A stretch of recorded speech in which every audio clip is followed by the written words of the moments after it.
Hello everyone, welcome back to जीटेक poly. दोस्तों, मैं अप्लाइड मैथमेटिक्स थर्ड की स्टडी करने वाले हैं और आज के इस लेक्चर में हम पढ़ेंगे प्रोबेबिलिटी यानी प्रायिकता का ये मैराथन लेक्चर रहेगा। मतलब हम इस सिंगल लेक्चर में प्रोबेबिलिटी को पूरी तरह से कवर कर लेंगे। इसके जितने भी बेसिक कॉन्सेप्ट हैं सभी कॉन्सेप्ट को समझेंगे, इसके जो टॉपिक्स हैं उन टॉपिक्स को डिस्कस करेंगे। देन आफ्टर लास्ट में हम करेंगे फिर क्वेश्चंस, जो भी इंपॉर्टेंट क्वेश्चंस हैं जो प्रीवियस ईयर के एग्जाम्स में पूछे भी गए हैं एंड आपके इस पेपर में भी पूछे जा सकते हैं, उन सभी क्वेश्चंस को हम डिस्कस करेंगे। लगभग 20 क्वेश्चन आपको मैं कराऊंगा यहाँ पर जो बहुत इंपॉर्टेंट होंगे। प्रोबेबिलिटी से आपके पॉलिटेक्निक के एग्जाम में 2 क्वेश्चन पूछे जाते हैं, एक तो छोटा क्वेश्चन आता है 1 नंबर का और एक बड़ा क्वेश्चन आता है 5 नंबर में। तो दोनों ही क्वेश्चन को हम अच्छे से कवर कर लेंगे आज के सिंगल लेक्चर में। और बहुत ही इंटरेस्टिंग चैप्टर है ये, काफ़ी आसान भी है। जिनको मैथ में कुछ नहीं आता वो बच्चे भी इसके क्वेश्चंस को एग्जाम में करके आते हैं, तो आप लोग भी सीख लीजिएगा। खेल खेल में एकदम हम चीज़ों को समझ लेंगे, बहुत ही इंटरेस्ट आने वाला है, मजे के साथ पढ़ेंगे चीज़ों को। ठीक है, थोड़ा सा जान लेते हैं इसमें टॉपिक्स कौन कौन से हमें पढ़ने हैं। तो आपके सामने मैंने टॉपिक्स के नाम लिख दिए हैं। सबसे पहले हम प्रोबेबिलिटी का इंट्रोडक्शन समझेंगे, इसका परिचय क्या होता है, मतलब किसे कहते हैं हम प्रायिकता। ठीक है, दूसरा हम इसमें सैंपल स्पेस के बारे में पढ़ेंगे, यानी प्रतिदर्श समष्टि क्या होता है। ठीक, इसके बाद फिर जानेंगे हम इवेंट के बारे में, घटना क्या होती है। फिर घटना के ही 2 टॉपिक और हैं, सक्सेस ऑफ एन इवेंट और फेलियर ऑफ एन इवेंट, यानी घटना की सफलता और घटना की असफलता, इन दोनों को भी हम कवर करेंगे। फिर इसके बाद पढ़ेंगे प्रोबेबिलिटी ऑफ एन इवेंट, घटना की प्रायिकता। देन आफ्टर यहाँ पर हम थोड़ा सा कॉम्बिनेशन के बारे में भी पढ़ेंगे, संचय, चूंकि प्रोबेबिलिटी में कॉम्बिनेशन का थोड़ा यूज होगा एनसीआर वाले फॉर्मूले का, तो उसको भी समझाएंगे आपको क्यों यूज होगा और कैसे यूज होगा। ठीक है, दोनों की बात करेंगे कॉम्बिनेशन के बारे में। देन आफ्टर लास्ट में फिर हम करेंगे इंपॉर्टेंट क्वेश्चंस, ये हमारे लिए सबसे मेन है। सबसे मेन ये है, ऊपर के सभी टॉपिक्स को मैं जल्दी से जल्दी कवर कर दूंगा, मुश्किल से 15 से 20 मिनट में हमारे ये वाला पोर्शन पूरा कवर हो जाएगा। उसके बाद फिर हम क्वेश्चंस की प्रैक्टिस करेंगे, तो आपको चीज़ों को ध्यान से समझना है। ठीक है, और साथ में आप नोट्स भी बनाते रहिएगा, बिकॉज प्रोबेबिलिटी आज पढ़ लीजिए आप, इसके बाद दोबारा आपको नहीं पढ़ना पड़ेगा। आप चाहें तो बस अपने नोट्स में से रिवीजन कर लीजिएगा जो भी क्वेश्चंस आपको यहाँ कराए जाएंगे। ठीक है, तो चलिए 1 बाय 1 टॉपिक्स को कवर करते हैं। अगर आप लोग चैनल पर नए हो तो चैनल को सब्सक्राइब जरूर कर लें, क्योंकि आने वाले और भी आगे के लेक्चर्स में मैराथन क्लास करेंगे मैथ थर्ड की, जो कि आपके एग्जाम के पॉइंट ऑफ व्यू से होंगी। ठीक है, तो चलिए फिर स्टार्ट करते हैं टॉपिक नंबर 1 से। चलिए समझते हैं पहला टॉपिक, इंट्रोडक्शन, यानी प्रोबेबिलिटी के इंट्रोडक्शन के बारे में समझते हैं। तो यहाँ पर मैंने सिंपल सी एक डेफिनेशन लिखी है जो बिल्कुल टेक्निकल डेफिनेशन है, आपकी बुक की डेफिनेशन है। ये क्या लिखा है इसमें, प्रायिकता अनिश्चितता का एक गणितीय मापक है। इसका मतलब क्या है, इंग्लिश में भी लिखा है probability is a mathematical measure of uncertainty. अनिश्चितता मतलब अनसर्टेनिटी से मतलब ये है कि हम प्रोबेबिलिटी में निश्चित नहीं बता सकते कि हमारा परिणाम क्या मिलेगा हमें, इसमें अनिश्चितता होती है। ठीक है, एंड यहाँ दूसरा लिखा है यह एक संभावना है। जो प्रायिकता होती है क्या होती है, एक संभावना होती है, मतलब it is a possibility. Probability क्या होती है, पॉसिबिलिटी होती है, संभावना होती है, हम इसमें नहीं बता सकते कि हमारा जो परिणाम आएगा वो क्या आने वाला है। अब सुनिए ध्यान से, मतलब क्या है इसका। ठीक है, इसको अपनी खुद की लैंग्वेज में समझते हैं। अब जब हम कोई भी एक्सपेरिमेंट करते हैं, एक्सपेरिमेंट मतलब हो गया परीक्षण। अब परीक्षण भी आप 2 तरह के होते हैं। परीक्षण कितने टाइप के होते हैं, 2 टाइप के। पहला जो होता है हमारा वो जनरल एक्सपेरिमेंट होता है, जनरल एक्सपेरिमेंट। ठीक है, हिंदी में हम इसको कहते हैं सामान्य परीक्षण। और दूसरा जो होता है हमारा, दूसरा होता है रैंडम एक्सपेरिमेंट। रैंडम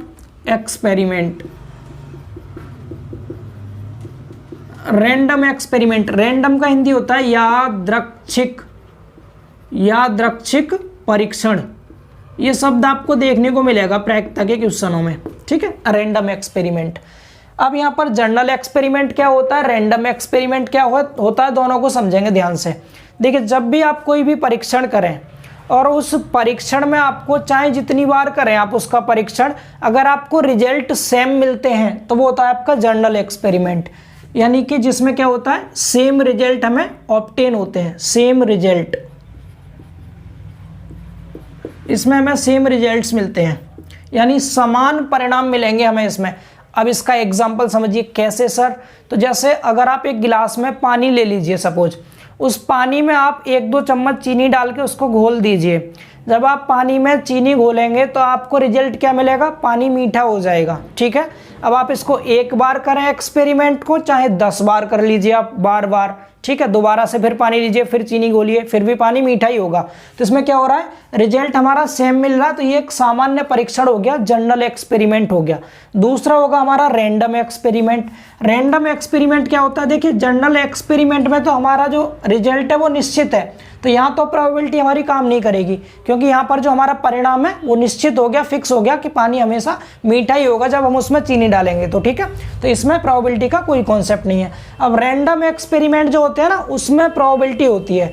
तो डेट मीन्स रैंडम एक्सपेरिमेंट क्या हो गया, जिसमें रिजल्ट हमें सेम ना मिले, रिजल्ट सेम ना मिले जिसमें। और रिजल्ट सेम कब नहीं मिलेंगे, जैसे सपोज हमने यहाँ पर एक पासा ले लिया। पासा सभी जानते हैं, डाइस जिसे कहते हैं इंग्लिश में डाइस। लूडो खेला है सभी ना, लूडो ऑब्वियस सी बात है, ये तो सबने खेला ही होगा, ना खेला हो तो देखा तो सब नहीं होगा। ठीक है, लूडो जो होता है, तो लूडो में आपने देखा इस तरह का एक डाइस होता है, डाइस होता है, 1 मिनट, यस, जिसके 6 फेस होते हैं। कितने फेस होते हैं, 6, जिनमें से 3 तो हमें दिखाई देते हैं। अगर मैं यहाँ रख दूँ 3 दिखाई दे रहे हैं हमें, जैसे इन पे इस तरह से नंबर बने होते हैं, इस तरह से इन पे नंबर बने होते हैं ऐसे। ये सब ने देखा है इसको, डाइस को। जब हम किसी भी डाइस को थ्रो करते हैं तो डाइस में टोटल 6 अंक होते हैं, 1 2 3 4 5 6। जब आप इसको थ्रो करेंगे तो सपोज आपने पहली बार थ्रो किया, ऊपर नंबर आपका 1 आ गया। दूसरी बार थ्रो करने पर जरूरी नहीं है 1 ही आएगा आपका, 2 आ सकता है, 3 आ सकता है, 4 आ सकता है। डेट मीन्स कुछ भी आउटकम आ सकता है हमारा। तो जब हमारे रिजल्ट सेम ना मिले हमें, तो वो क्या होता है, हमारा रेंडम एक्सपेरिमेंट होता है। और रेंडम एक्सपेरिमेंट में ये चीज भी कंफर्म है कि जो आउटकम्स होंगे वो 1 से अधिक होने चाहिए। कितने होने चाहिए, 1 से अधिक, मोर देन वन आउटकम्स।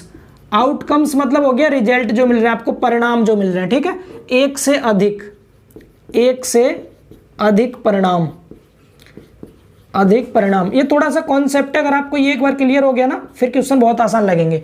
जिसमें 1 से अधिक परिणाम प्राप्त हो आपको, वो क्या होगा, रैंडम एक्सपेरिमेंट होगा। और दूसरी चीज इसमें, वो भी सबसे इंपॉर्टेंट है, क्या, इसमें कोई प्रिडिक्शन नहीं है, नो प्रिडिक्शन,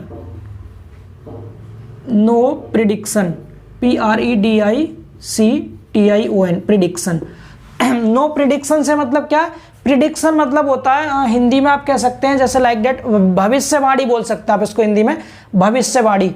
भविष्यवाणी से मतलब क्या हो गया कि हम पहले से नहीं बता सकते कि हमें क्या प्राप्त होने वाला है, उसका रिजल्ट क्या होगा। जैसे हम डाइस को थ्रो करेंगे तो हमें नहीं पता पहले से कि हमारे यहाँ पर 1 आएगा, 2 आएगा, 3 आएगा, तो इसमें प्रिडिक्शन नहीं होता। ठीक है, कोई कंफर्म नहीं आगे क्या, जब हम पहले से जिसके बारे में ना कह सके उसे कहेंगे नो प्रिडिक्शन। ठीक है, पूर्व नहीं बताया जा सकता जिसके बारे में, तो इसमें प्रिडिक्शन नहीं होता कोई भी। ठीक, कुछ भी आ सकता है, नंबर, पॉसिबिलिटी होती है। तो जो प्रोबेबिलिटी है वो क्या है, प्रोबेबिलिटी में क्या होता है, रैंडम एक्सपेरिमेंट करते हैं हम, कोई भी एक रैंडम एक्सपेरिमेंट करेंगे और उसमें कुछ भी आने की जो संभावना होती है, जैसे मैंने कह दिया इसके ऊपर 1 आने की संभावना है, मतलब 1 आ सकता है, इसकी प्रायिकता क्या है। तो यहाँ पर क्या होगा, रैंडम एक्सपेरिमेंट से ही हम बताते हैं प्रोबेबिलिटी के बारे में। इतना समझ आ रहा है, तो प्रोबेबिलिटी हम क्या करते हैं, रैंडम एक्सपेरिमेंट करते हैं। तो इतना आप सबको समझ आ रहा है, ये जो लिखा है बोर्ड पर इतना सभी को क्लियर है। तो इसका इंट्रोडक्शन हो गया बेसिक सा। पहली चीज तो क्या हो गया कि जो प्रायिकता होती है वो एक संभावना होती है, उसमें हम निश्चित नहीं बता सकते कि हमारा परिणाम हमें क्या प्राप्त होगा, यानी ये अनिश्चितता का एक गणितीय मापक होता है, ये एक संभावना होती है। ठीक है, इसमें जो हम एक्सपेरिमेंट करते हैं कौन सा होता है, रैंडम एक्सपेरिमेंट होता है। रैंडम एक्सपेरिमेंट क्या होता है, जिसमें हमें रिजल्ट सेम नहीं मिलते, अलग अलग रिजल्ट मिलते हैं। इसमें 1 से अधिक आउटकम्स होते हैं। ठीक है, और इसमें कोई भी प्रिडिक्शन नहीं होती, हम पहले से नहीं बता सकते कि हमें क्या प्राप्त होने वाला है, इसका आउटकम। इतना क्लियर सभी को। अब इसको हटाते हैं, ये पहला टॉपिक हो गया। आप इसका स्क्रीनशॉट लेके नोट कर लीजिए अपने नोट्स में। अब दूसरे टॉपिक की ओर मूव करते हैं हम। चलिए समझते हैं अब सेकंड टॉपिक, सैंपल स्पेस यानी प्रतिदर्श समष्टि। ये बहुत इंपॉर्टेंट है, इसकी डेफिनेशन आप ध्यान से समझिएगा, उसके बाद फिर हम इसका कॉन्सेप्ट अच्छे से समझ लेंगे। ठीक, पहले तो आप इसको पढ़ लीजिए जो लिखा हुआ है। क्या लिखा है इसमें, किसी प्रयोग के द्वारा प्राप्त होने वाले सभी संभव परिणामों के समुच्चय को उस प्रयोग का प्रतिदर्श समष्टि कहते हैं। ये बिल्कुल शुद्ध हिंदी में लिखा है। यहाँ पर कहने का मतलब क्या है, सभी संभव परिणामों के समुच्चय को उस प्रयोग का प्रतिदर्श समष्टि कहते हैं। इंग्लिश में क्या कह सकते हैं आप? The set of all possible results obtained by an experiment is called the sample space. ठीक है, it is denoted by S. इसको हम एस से प्रदर्शित करते हैं। किससे? एस से हम इसे प्रदर्शित करते हैं। अब इसका मतलब क्या है? देखिए, हमने कोई भी एक्सपेरिमेंट किया। क्या एक्सपेरिमेंट किया? फॉर एग्जाम्पल हमने अपना वही वाला एग्जाम्पल ले लिया। हमारे पास कोई डाइस था, ये कोई डाइस था और हमने इसको क्या किया? थ्रो किया। इसको हमने थ्रो किया। तो इसको थ्रो करने पर हमें आउटकम्स क्या प्राप्त होंगे? हमें आउटकम्स प्राप्त होंगे। सपोज पहली बार में 1 आ गया ऊपर, ठीक है। दूसरी बार हमने देखा सपोज 2 आ गया ऊपर, दूसरी बार क्या आ गया? 2 आ गया।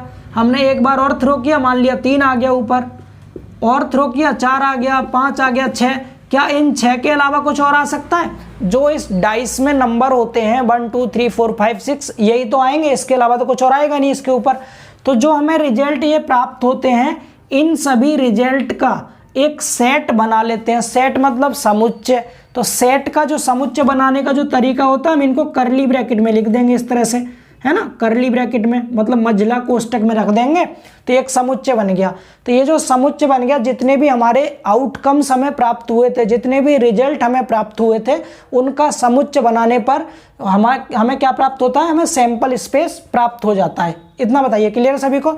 एक और एग्जाम्पल समझिए। एक और एग्जाम्पल समझिए। जैसे हमने कोई भी कॉइन है, हमारे पास कॉइन मतलब सिक्का, हमने कॉइन को टॉस किया। क्या किया? कॉइन को टॉस किया, मतलब हमने किसी भी एक सिक्के का टॉस किया। टॉस करने पर हमें पता है सिक्के में 2 ही चीज़ होती हैं, एक तो सिक्के में हेड होता है, दूसरा सिक्के में टेल होता है। जो कॉइन होता है उसमें हेड और टेल होता है। तो अगर हम एक सिक्के को ऐसे उछालेंगे तो या तो आपको हेड प्राप्त होगा या फिर आपको टेल प्राप्त होगा। क्या कोई तीसरी चीज़ प्राप्त हो सकती है? नहीं, हेड या टेल। तो हेड और टेल को लेके एक समुच्चय बना दीजिए। तो ये भी क्या बन गया हमारा? ये एक सैंपल स्पेस हो गया। समझ पा रहे हैं? तो जो भी हम एक्सपेरिमेंट करते हैं, उन एक्सपेरिमेंट्स से हमें जो रिजल्ट प्राप्त होते हैं, उन रिजल्ट को लेकर के एक समुच्चय बनाते हैं। उस समुच्चय को ही हम क्या कहते हैं? सैंपल स्पेस कहते हैं। बोलिए, सभी को क्लियर है चीज़ें? तो यहाँ पर मैंने एक एग्जाम्पल भी दिखा रखा है, आप पढ़ सकते हैं। इसमें क्या लिखा है? इसमें लिखा है the set of all the possible outcomes obtained by throwing A dice. एक डाइस को थ्रो करने पर जितने भी हमें संभव परिणाम प्राप्त होते हैं, उन सभी संभव परिणामों का जो सेट होता है, समुच्चय होता है, उसी को हम क्या कह देंगे? Sample space. जैसे S बराबर डाइस को थ्रो करने पर क्या क्या मिल सकता है हमें? 1 2 3 4 5 6, इनमें से कुछ भी मिल सकता है। तो हमने क्या कह दिया इसको? ये हमारा सैंपल स्पेस हो गया S बराबर। बोलिए, इतना समझ पा रहे हैं सभी? अब यहाँ पर अगर हम कहें नंबर ऑफ सैंपल स्पेस कितने हैं, मतलब जो ये प्रतिदर्श समष्टि है, इसकी संख्या कितनी है, तो ये किसके बराबर होगी? टोटल नंबर ऑफ आउटकम्स, यानी कि जितने भी हमें परिणाम प्राप्त हुए हैं, उन सभी परिणामों की कुल संख्या के बराबर होगा। कितने परिणाम प्राप्त हो रहे हैं हमें? 6 ही तो हो रहे हैं। तो इसको हम NS से प्रदर्शित करते हैं, नंबर ऑफ सैंपल स्पेस को NS से। NS बराबर कितना हो गया? 6 हो गया। बोलिए, चीज़ें क्लियर है सभी को? इतना यहाँ तक सभी को समझ आ रहा है? पहचान लेंगे सैंपल स्पेस का मतलब कोई भी आप एक्सपेरिमेंट करें, उस एक्सपेरिमेंट में आपको जो रिजल्ट मिल रहा है, उस रिजल्ट को लेकर के एक समुच्चय बना देंगे। उस समुच्चय को हम क्या कहेंगे? सैंपल स्पेस कहेंगे। बोलिए, क्लियर है ना? ठीक है, आप इसको भी नोट कर लीजिए अपने नोट्स में। अभी सिर्फ सिंपल डेफिनेशन चल रही है, फिर इन सभी डेफिनेशन को मिलकर के एक कॉन्सेप्ट बन जाएगा बेसिक सा, जिससे हम क्वेश्चन बहुत ईजी लैंग्वेज में लगा पाएंगे। ठीक है, नोट कीजिए इसको जल्दी से। चलिए अब समझ लेते हैं थोड़ा सा तीसरी डेफिनेशन इवेंट के बारे में, यानी घटना क्या होती है। अब घटना और सैंपल स्पेस में एक छोटा सा संबंध है, उसको ध्यान से समझना, तो आपको इजीली डिफरेंस दोनों में समझ में आएगा। ठीक है, जैसे पहले समझिए, बाद में इसको रीड कीजिएगा आप। जैसे हमने क्या किया, हमने फर्स्ट टाइम कोई भी एक अपना डाइस लिया, डाइस मतलब पासा लिया, पासा। ध्यान से सुनेंगे, चीज़ें आपको क्लियर हो जाएंगी। ठीक, जब हम पासा लेंगे और हमने इस पासे को थ्रो किया, थ्रो मतलब फेंका। जब हम पासे को फेंकेंगे, जैसे ये पासा मैंने बना दिया आपके सामने, ये पासा है और हमने इस पासे को क्या किया? थ्रो किया, फेंका। जब हम पासे को फेंकेंगे तो ऊपर कुछ अंक आएंगे। पासे में 1 से लेकर 6 तक हमारी संख्याएं होती हैं। तो हमें क्या मिल सकता है? हमें 1 मिल सकता है, हमें 2 मिल सकता है, 3 मिल सकता है, 4 मिल सकता है, 5 6, ये सब क्या मिल रहे हैं? ये हमें परिणाम मिल रहे हैं। इन्हें हम इंग्लिश में रिजल्ट कह सकते हैं या फिर आउटकम्स कह सकते हैं। तो ये हमें परिणाम मिल रहा है, तो हमने इन सभी परिणाम को लेकर के एक सेट बना दिया, तो इसको तो हमने क्या नाम दिया था, इसको हमने नाम दिया था, ये हमारा सैंपल स्पेस था। ठीक है, सुनना ध्यान से, ये सैंपल स्पेस था, यानी कि प्रतिदर्श समष्टि था ये। ठीक, अब हमने क्या किया, जब हमने पहली बार इसको मतलब थ्रो किया, पासे को फेंका, अब फेंकने पर सपोज रैंडमली कोई भी नंबर ऊपर आ गया, लाइक डेट, जैसे 2 आ गया ऊपर, 2 और 2 आ गया, तो 2 का ऊपर आना, इसका एक हमने समुच्चय बना दिया, तो 2 का ऊपर आना एक घटना हो गई। क्या हो गई, एक घटना हो गई 2 का ऊपर आना। दूसरा हमने कह दिया सपोज हमारा 3 ऊपर आ गया या 4 ऊपर आ गया, तो 4 का ऊपर आना एक दूसरी घटना हो गई। 6 ऊपर आया तो 6 का ऊपर आना एक तीसरी घटना हो गई। तो एक एक करके जो आपको ये रिजल्ट मिलते जा रहा है ना, ये सभी आपके क्या है, इवेंट है। ये सब क्या है, इवेंट है। हम स्पेशली अपनी तरफ से भी किसी इवेंट को बना सकते हैं। जैसे हमने कह दिया सम संख्या के ऊपर आना एक घटना है, तो जब सम संख्या ऊपर आ रही है तो वो एक घटना, तो उसका समुच्चय क्या बन जाएगा, केवल इसमें से सम संख्याएं ले लो। क्या क्या है, 2, 4, 6, इनको एक साथ लेकर के एक समुच्चय बना दिया, तो ये हमारा एक इवेंट हो गया। बोलिए क्लियर है। हम कहते हैं विषम संख्याओं का ऊपर आना एक घटना है, यानी ऑड नंबर का ऊपर आना एक घटना है। तो ऑड में क्या आएगा, 1, 3, 5, हमने इनका एक सेट बना दिया, तो इसको क्या कह दिया, ये एक इवेंट है। तो जो सैंपल स्पेस होता है ना, इस सैंपल स्पेस के ही सबसेट होते हैं। सबसेट मतलब उपसमुच्चय, समुच्चय के एलिमेंट से बना हुआ समुच्चय वो होता है उपसमुच्चय। तो इसमें से ही कुछ एलिमेंट लेके हमने ये समुच्चय बनाए, तो ये सब क्या हो गई, ये सब हमारी इवेंट हो गई। बोलिए क्लियर है सभी को, इवेंट समझ आ रहा है। एक और एग्जांपल समझ लीजिए, जैसे आपके पास ये समझ आ गया ना, मैं इसे हटा रहा हूँ अभी के लिए। जैसे हमारे पास सपोज हमारे पास कोई कॉइन है, कॉइन मतलब जानते हैं ना, सिक्का। कॉइन मतलब हमारे पास कोई सिक्का है, और हमने इस सिक्के को क्या किया, टॉस किया। इस सिक्के को टॉस किया, टॉस मतलब इसको उछाला। इसको उछालने पर हमें 2 चीज़ प्राप्त होंगी, एक तो हेड प्राप्त होगा, दूसरा टेल। या तो हमें टेल प्राप्त हो सकता है या फिर हेड प्राप्त हो सकता है। इन दोनों को लेकर के अगर हमने कोई एक सेट बना दिया, तो ये तो हमारा क्या कहलाएगा, सैंपल स्पेस। ये कहलाएगा सैंपल स्पेस। मतलब जितने रिजल्ट हमें इससे मिल सकते हैं, सभी टोटल रिजल्ट को लेकर के सेट बना रहा है, तो होगा आपका सैंपल स्पेस। उनमें से एक एक रिजल्ट को लेकर के सेट बनाएंगे तो वो होगा इवेंट। क्लियर है सभी को। इवेंट क्या हो जाएगा, जैसे हमारा पहली बार में टेल आ गया, हमने इसका सेट बना दिया, ये एक इवेंट हो गई। हेड आया, इसका हमने सेट बना दिया, ये दूसरी इवेंट हो गई। टेल का ऊपर आना एक घटना, हेड का ऊपर आना दूसरी घटना, और दोनों को हम साथ में पूरा सेट बना के लिख दें तो ये हमारा सैंपल स्पेस होता है। अब क्लियर है सभी को चीज़ें। तो अब यहाँ से आप इसको रीड आउट कीजिए, देखिए समझ में आ जाएगा आपको इजीली। अब इसकी आप डेफिनेशन पढ़िए, आपको समझ में आएगा। लिखा है किसी प्रयोग से जो परिणाम निकलते हैं उन्हें घटना कहते हैं। मतलब किसी भी एक्सपेरिमेंट से हमें जो भी आउटकम मिल रहा है वो सब क्या, घटना है। अब सभी आउटकम का एक सेट वो सैंपल स्पेस है, और जो घटना मतलब जो हमें रिजल्ट मिलते जा रहे हैं उनका सेट बना रहे हैं हम, तो वो एक घटना हो गई। ठीक है, यहाँ कह सकते हैं कि घटना प्रतिदर्श समष्टि का उपसमुच्चय होता है, जैसा कि मैंने अभी आपको दिखाया था। बोलिए इतना क्लियर है सभी को। इंग्लिश में पढ़ लीजिए, the results that come out of an experiment are called event. यानी किसी भी एक्सपेरिमेंट से जो रिजल्ट हमें कम आउट होते हैं, जो प्राप्त होते हैं, उन्हें हम इवेंट कहते हैं। आप ये डेफिनेशन याद रहे ना रहे, ये याद रखना, event is a subset of the sample space. ये सैंपल स्पेस का एक सबसेट होता है। इसे हम डिनोट करते हैं कैपिटल ई से।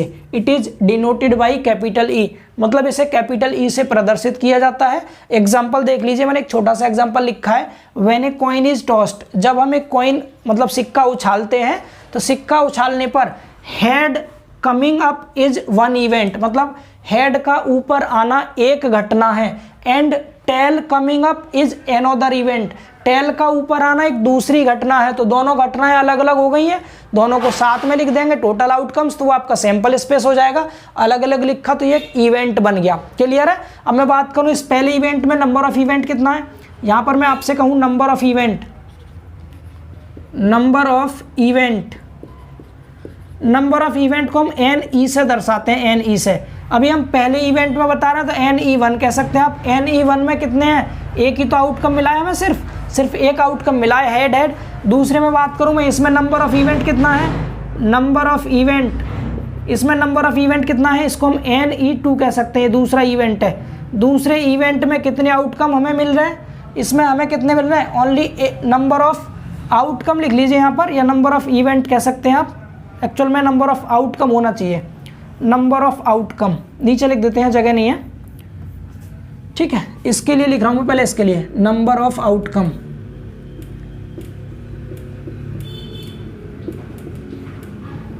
Number of outcomes in first event, first event में NE1 कह दीजिए, मतलब पहली घटना में परिणामों की संख्या NE1 बराबर कितने आउटकम है, एक ही तो मिला है, हेड हेड सिर्फ एक मिल गया, ठीक। ऐसे में यहां कह रहा हूं क्या, इसमें देखो number of outcome, number of outcomes in second event, second event में देखिए NE2, सेकंड इवेंट में कितने आउटकम से केवल टेल आ रहा है, यहां पर भी एक ही आउटकम हमें मिल रहा है। तो नंबर ऑफ आउटकम, इवेंट का नंबर ऑफ आउटकम को हम NE से दर्शाते हैं, और सैंपल स्पेस में जितने नंबर ऑफ आउटकम्स होते हैं उनको NS से डिनोट करते हैं। दोनों चीजें क्लियर है सभी को, तो आप लोग इसकी डेफिनेशन भी नोट कर लीजिए, ठीक है, इसकी डेफिनेशन लिख लीजिए एक बार। अब मैं आपको कुछ आउटकम्स के बारे में थोड़ा सा बता दूं, ठीक है, हटा दें इसको। चलिए अब कुछ आउटकम्स के बारे में समझ लीजिए, जिससे कि हम इजीली, जिससे हम क्या कर सकते हैं, इजीली ये बता सकते हैं कि प्रोबेबिलिटी क्या होगी किसी इवेंट की। अच्छा, इसमें मैंने आपको 2 टॉपिक के नाम और लिखे थे, थोड़ा सा उन्हें और समझ लीजिए। कौन कौन से टॉपिक? चौथे नंबर पे मैंने लिखा था सक्सेस ऑफ एन इवेंट, ठीक, यानी कि एक घटना या घटना की सफलता, सीधे लिखिए घटना की सफलता, घटना की सफलता। दूसरा हमने लिखा था फेलियर ऑफ एन इवेंट, यानी घटना की असफलता, घटना की असफलता। इनको समझना बहुत आसान है, इतना आसान है बहुत ज़्यादा। आप लूडो खेलते हैं, लूडो, और लूडो सपोज आप मोबाइल फ़ोन में नहीं हाथ से खेल रहे हैं, जब आप किसी भी पासे को फेंकते हैं, डाइस को आपने फेंका, डाइस को फेंकने पर आपकी इच्छा है कि हमें 6 अंक प्राप्त होने चाहिए, क्या हमें 6 मिलना चाहिए, और आपकी इच्छा के अनुसार ही 6 ऊपर आ जाए पहली बार में, तो वो हो गया क्या, सक्सेस ऑफ एन इवेंट, घटना सफल हो गई आपकी। आपने 6 मांगा और वो आपको 6 मिल गया। तो जब भी हमारी इच्छा के अनुसार कोई भी घटना घटित होती है तो उसे हम क्या कहते हैं, सक्सेस ऑफ एन इवेंट, घटना की सफलता कहते हैं। और हमारी इच्छा के अनुसार ना हो मतलब जैसे हमने 6 चाहा था और सपोज कीजिए 6 की जगह हमारा 5 आ गया, 4 आ गया, 3 आ गया, 2 आ गया, 1 आ गया, 6 नहीं आया, कुछ भी आ गया, तो उसे क्या कह देंगे हम, फेलियर ऑफ एन इवेंट कह देंगे। क्लियर है? अब मैंने यहाँ पर ये डेफिनेशन क्यों बताई है, चूंकि जब हम घटना की सफलता और घटना की असफलता इन दोनों की प्रायिकता को जोड़ते हैं ना, तो रिजल्ट हमेशा 1 प्राप्त होता है। हमें 1 कैसे प्राप्त होता है आगे आपको समझ में आएगा। ये दोनों चीज़ें क्लियर हो गई। जब हमारी इच्छा के अनुसार कोई इवेंट हो तो हम कह देंगे सक्सेस ऑफ एन इवेंट, और जब इच्छा के अनुसार इवेंट ना हो तो उसको क्या बोलेंगे हम, उसको बोलेंगे घटना की असफलता, मतलब failure of an event. Clear है? इतना सही है, इसको हटा रहे हैं अब, ठीक। अब मैं आपको यहाँ पर कुछ आउटकम्स के बारे में बता दूँ, थोड़ा इंटरेस्ट आपको चीज़ों को समझने में आएगा, इंटरेस्ट आएगा। देखिए ध्यान से, अब ध्यान से समझेंगे, आपके समझने की चीज़ें हैं। सबसे पहले मैं कॉइन के बारे में थोड़ा आपको समझाता हूँ। कॉइन मतलब सिक्के, कॉइन मतलब सिक्के, कॉइन्स कह दीजिए आप, या कॉइन, सिक्के के बारे में।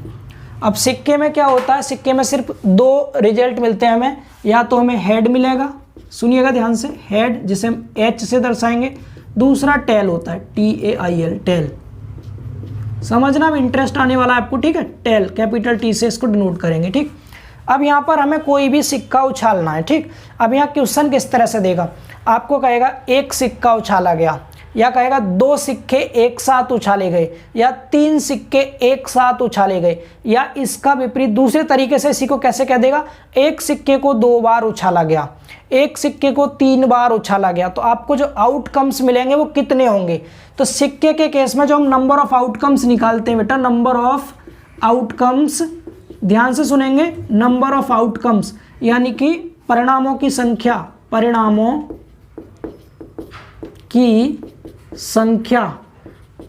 की संख्या निकालने का जो फॉर्मूला होगा हमारा वो हो जाएगा 2 की पावर n। क्या हो जाएगा, 2 की पावर n।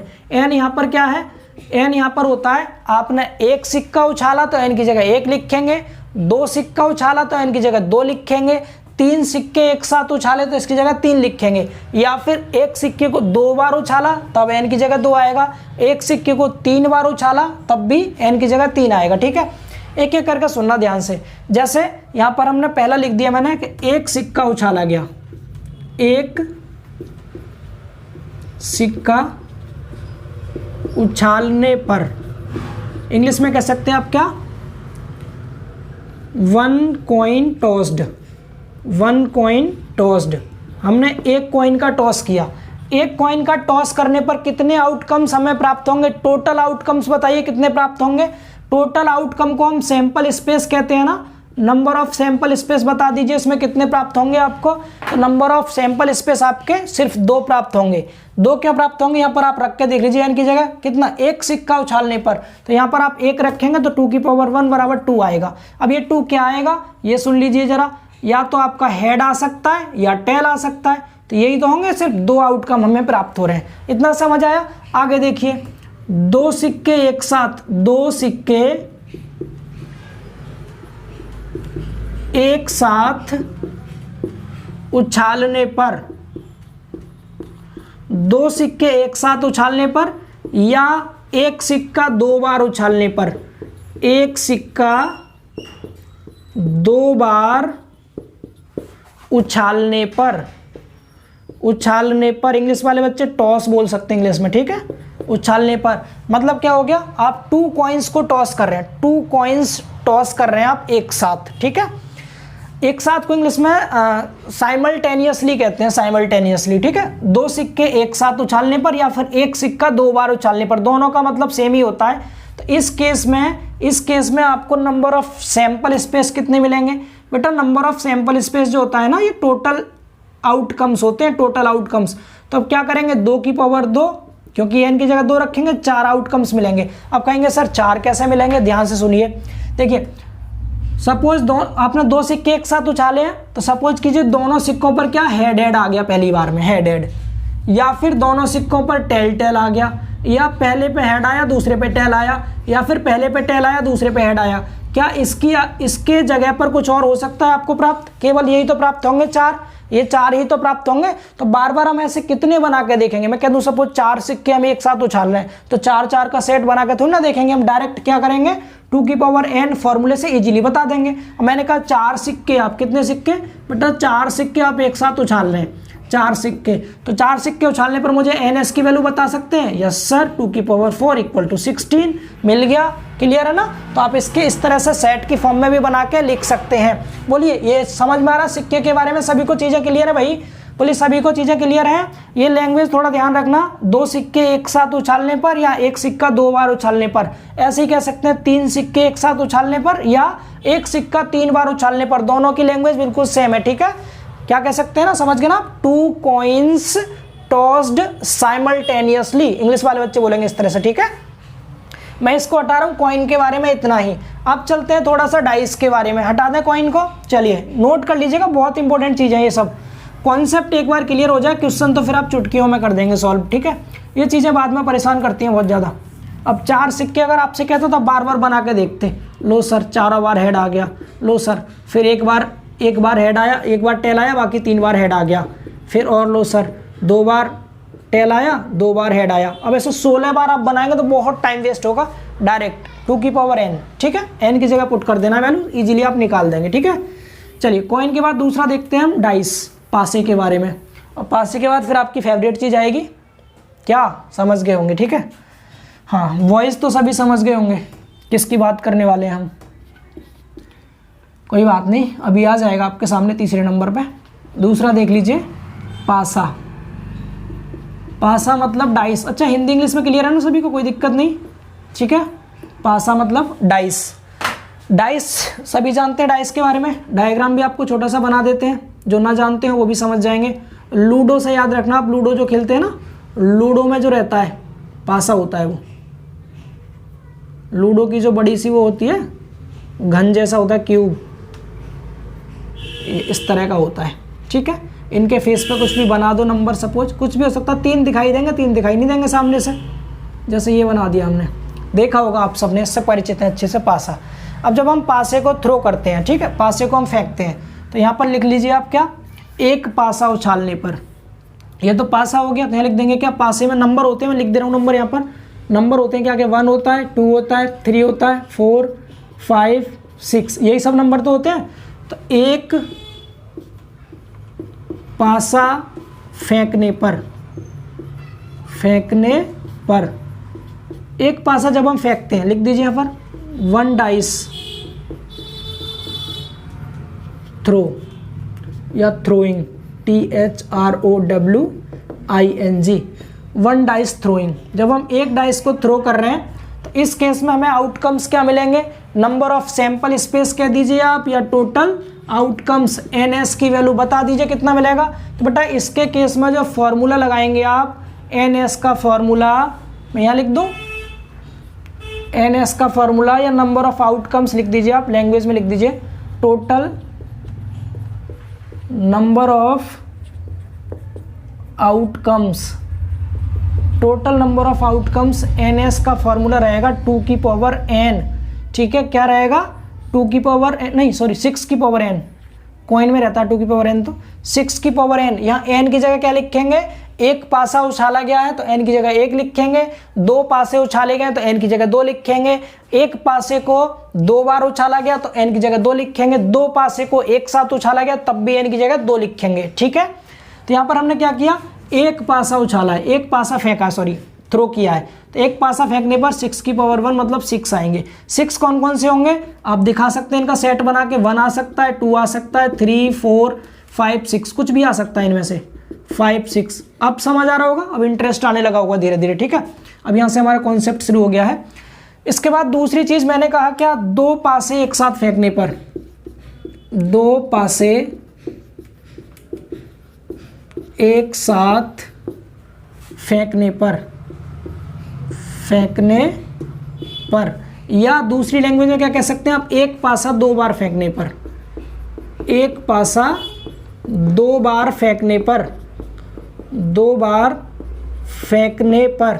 जब एक पासे को 2 बार फेंक रहे हैं हम, या 2 पासे एक साथ फेंक रहे हैं, इंग्लिश में एक बार लिख देते हैं, पीछे नहीं लिखा था, 2 dices throwing simultaneously, SIMUL, simultaneous, TANEOUS, simultaneously LY, ठीक है। 2 डाइस थ्रोइंग साइमल्टेनियसली, या फिर एक पासा 2 बार फेंक रहे हैं ना, वन डाइस थ्रो 2 टाइम्स। इस बार हमने इंग्लिश में भी लिख दिया है, नोट कर लीजिएगा आप लोग, ठीक।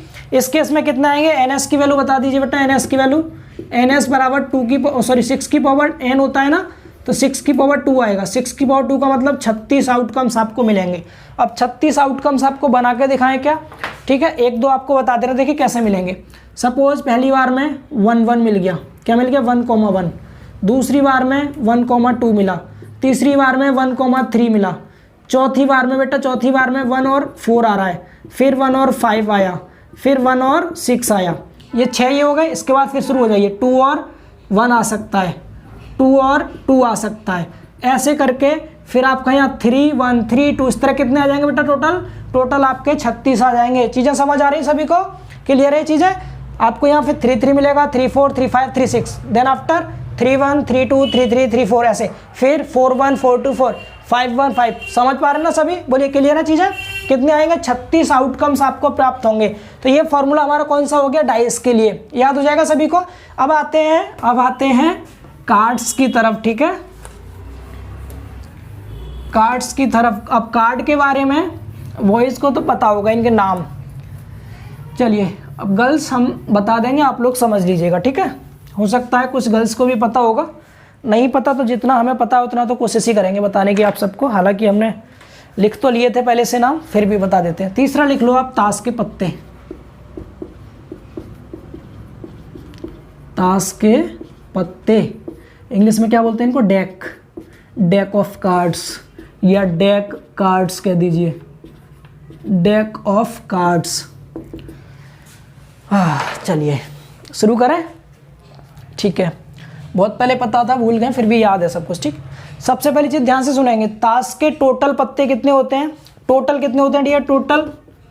टोटल कितने होते हैं? ये टोटल 52 होते हैं, 52 होते हैं, 52। ठीक है, कितने होते हैं? 52 होते हैं। जोकर को कोई नहीं गिनेगा, कहते हैं 53 हो गए सर, जोकर यहाँ पर नहीं लिया जाता है। ठीक, केवल 52 होंगे। इस 52 के भी 4 पार्ट होते हैं। कितने? 4। पहले हम 2 पार्ट करेंगे कलर वाइज, कलर के हिसाब से बेटा, कलर के हिसाब से, कलर की 2 स्पेलिंग है, कोई से भी लिख लो, मैं COLOR कर दो, LOUR, कोई भी लिख लो। ठीक है, कलर के हिसाब से ये 26 होते हैं। कलर 2 तरह के होते हैं इसमें, एक तो रेड कलर के होते हैं, रेड कलर के, दूसरे ब्लैक कलर के होते हैं। ठीक है, रेड और ब्लैक, तो 26 होते हैं रेड कलर के, 26 होते हैं रेड कलर के, 26 होते हैं ब्लैक कलर के। कलर के हिसाब से हो गए हमारा ये 52 टोटल थे। इनमें से 26 आपको लाल दिखाई देंगे, लाल वाले, और 26 होंगे आपके ब्लैक वाले। ठीक, अब रेड में भी, अब इसके बाद क्या होता है, इन रेड के भी इधर से करते हैं क्लासिफिकेशन, थोड़ा इधर से करते हैं। ठीक, इस साइड से चीज़ें ज़्यादा अच्छे से। टोटल तो लिखी थी आपके सामने, मैं यहाँ लिख रहा हूँ कलर, COLOUR, कलर। कलर के हिसाब से क्या बताया आपको? 2 बताए। एक तो कौन सा बताया है? एक बताया आपको रेड, दूसरे बताए हैं आपको ब्लैक। ठीक, रेड और ब्लैक, मतलब 26 तो हो गए रेड और 26 हो गए ब्लैक। अब इन 26 के भी 2 पार्ट हो जाएंगे, 26 के भी 2 पार्ट हो जाएंगे, 13 के सेट हो जाते हैं। 13 इसमें होंगे आपके, अब ये 4 में बट जाएंगे, 4 में। ठीक है, 13 इधर, 13 इधर, 13 और 13, 4 होते हैं। अब इन चारों के नाम आप लोग याद रखना। रेड वाले सबको पता, रेड वाले कौन कौन से होते हैं? एक तो रेड वाला आपका इंग्लिश में हर्ट कहते हैं, हर्ट मतलब बेटा पान। दूसरा ये जो 13 लिखा है इसको समझ लीजिए, ये 13 हो गए हर्ट आपके पान। 13 होते हैं ईंट को डायमंड कहते हैं, डायमंड मतलब ईंट। ये तो लाल वाले होते हैं पान के, और किसके?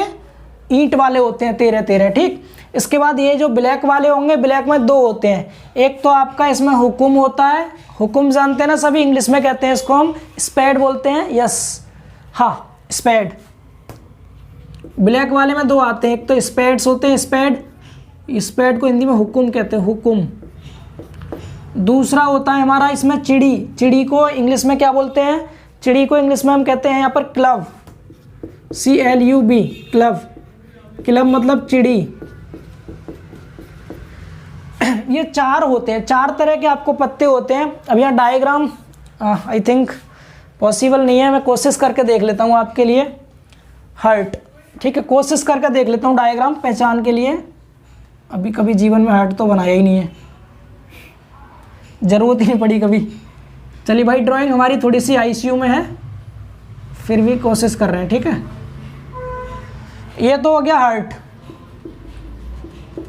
जिसे पान कहते हैं। ये बेटा रेड कलर का होता है। ठीक है, कैसा होता है? ये रेड होता है, लाल होता है, लाल। ठीक, दूसरा एक और लाल होता है, लाल क्या? ईंट है दूसरे पे, ईंट तो बना देंगे, ईंट तो बना देंगे आराम से।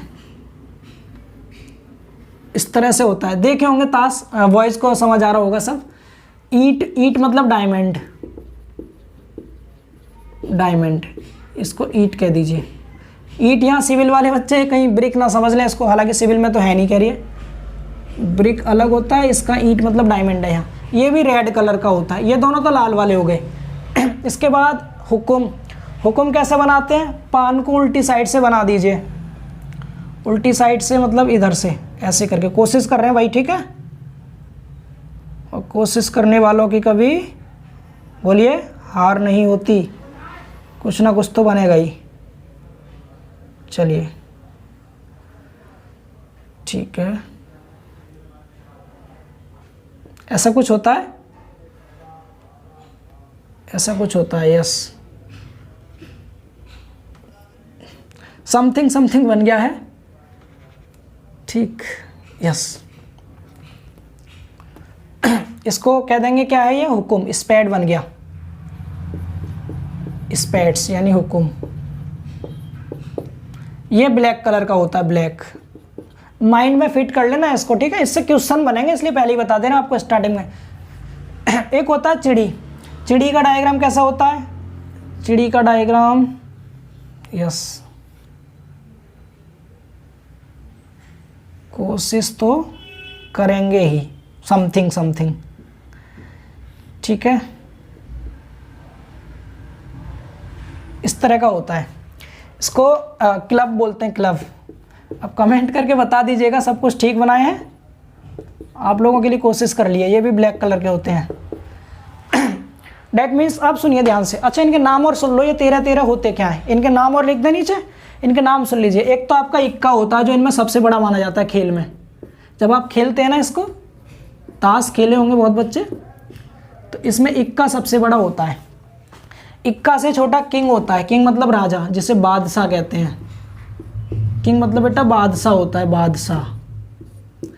इसके बाद तीसरा क्वीन होती है। क्वीन, QUEEN, क्वीन मतलब बेगम, जिसे कोई गम नहीं है, मतलब रानी, ठीक। इसके बाद आपका आता है फिर गुलाम आता है। क्या बोलते हैं इसको इंग्लिश में? जैक बोलते हैं। जैक एक और नाम होता है इसका, जैक का एक और नाम होता है नोब बोलते हैं, के साइलेंट है, नोब्स। इसको हिंदी में गुलाम कहते हैं। 4 हो गए ये, 1 2 3 4। बाकी फिर नंबर होते हैं। दहला, 9 पे क्या कहते हैं? नौला, जो भी कहते हो। 8 7 6 5 4 3 2 1, ठीक है। 4 1 तो उधर आ गया, 4 3 2, ये दुग्गी तिग्गी चौग्गी जो भी हो, ठीक है। ये होते हैं टोटल, ये 13 हो गए ना। इधर से देख ली 9 ये और 4 ये, इस तरह से ये सब होते हैं। अब क्वेश्चन आपको किस तरह से देगा? टोटल ताश कितने आपके पास? 52 है। आपसे कहेगा एक ताश खींचने पर बादशाह ऊपर आने की प्रायिकता बताइए। बादशाह मतलब ये किंग। अब ये कितने हो गए? ये किंग कितने होंगे? ये 4 होंगे आपके, 4। ये सब 4 होते हैं। ये भी 4, ये भी 4, ये भी 4। कैसे होंगे 4? बादशाह जो होगा, एक आपका पान का बादशाह होगा, एक ईंट का बादशाह होगा, एक हुकुम का बादशाह होगा, एक चिड़ी का बादशाह होगा। ये सब 4 होंगे बेटा। ये भी 4, ये भी 4, ये भी 4, ये भी 4। सर्किल बना दे रहे हैं इन सब पे। ये सब के सब 4 होते हैं। जितने ताश है ना, ये सब के सब 4 होंगे। ये सब 4 ही 8 के होंगे, 4 ही 7 वाले होंगे। छग्गी भी 4 होती हैं, 5 वाले भी 4, दुग्गी तिग्गी सब 4 होते हैं। ये टोटल 4 होते हैं। अब काउंट कर लो, टोटल 13 चौका 52 हो गए। पूरी स्ट्रक्चर तैयार कर दिया आपके सामने। अब समझ लीजिए ध्यान से इन चीज़ों को, ठीक है। ताश के टोटल पत्ते कितने होते हैं बेटा? याद कीजिएगा साथ साथ, 52 होते हैं, ठीक। इन 52 को 2 कलर में बांटा गया है। इनमें से 26 लाल रंग के होते हैं और 26 काले रंग के होते हैं। लाल रंग वाले जो होते हैं 26, उनके 2 पार्ट किए गए थे, 13। कौन कौन से? हर्ट के और डायमंड के, मतलब पान के और ईंट के होते हैं। लाल पान और ईंट होता है। जो ब्लैक होते हैं वो आपके हुकुम और चिड़ी होते हैं, ठीक है। ये 13 होते हैं। अब इन 13 में क्या आते हैं? इन 13 में क्या क्या आते हैं आपके? इक्का होता है, बादशाह, बेगम, गुलाम, 10 9, ये सब 2 तक, ठीक। इस तरह से समझ पा रहे हैं सभी? बोलो, क्लियर है सभी को? अभी अपने माइंड में स्ट्रक्चर बना लेना, कितना कितना क्या क्या होता है। जितने ताश के पत्ते हैं सभी 4 होते हैं। 4 ही इक्का होंगे, 4 ही बादशाह होंगे, 4 ही क्वीन होंगे, 4 ही जैक होंगे आपके, 4 ही 10 9 8 सब 4 होते हैं। ये 4 होते हैं। कौन कौन से? ये सब होंगे 4 ही आपके हर्ट मिलेंगे आपको, 4 ही डायमंड मिलेंगे, 4 ही स्पेड, 4 ही क्लब मिलेंगे। मतलब मेरा कहने का ये था कि जो ये इक्का है, ये पान का भी होगा, ईंट का भी होगा, हुकुम का भी होगा, चिड़ी का भी होगा। ये चीज़ समझ आ रही है सभी को? मुझे लगता है पता होगा ऑलरेडी बहुत सारे बच्चों को। जिन्हें नहीं पता, आप प्लीज़ करके ये बना लीजिए और इनको याद कर लीजिएगा अच्छे से, ठीक है। जो बताया गया आपको लिख लीजिए सभी लोग इसको। चलिए अब इसको हटाते हैं और आगे मूव करते हैं। चलिए हटाते हैं इसे।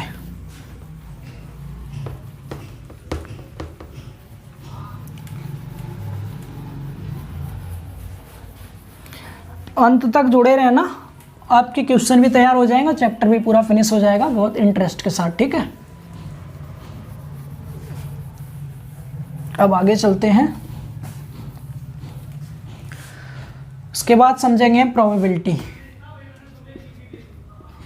प्रोबेबिलिटी किसकी probability? An event, probability of an event, यानी एक घटना की प्रायिकता। घटना की प्रायिकता, घटना की प्रायिकता।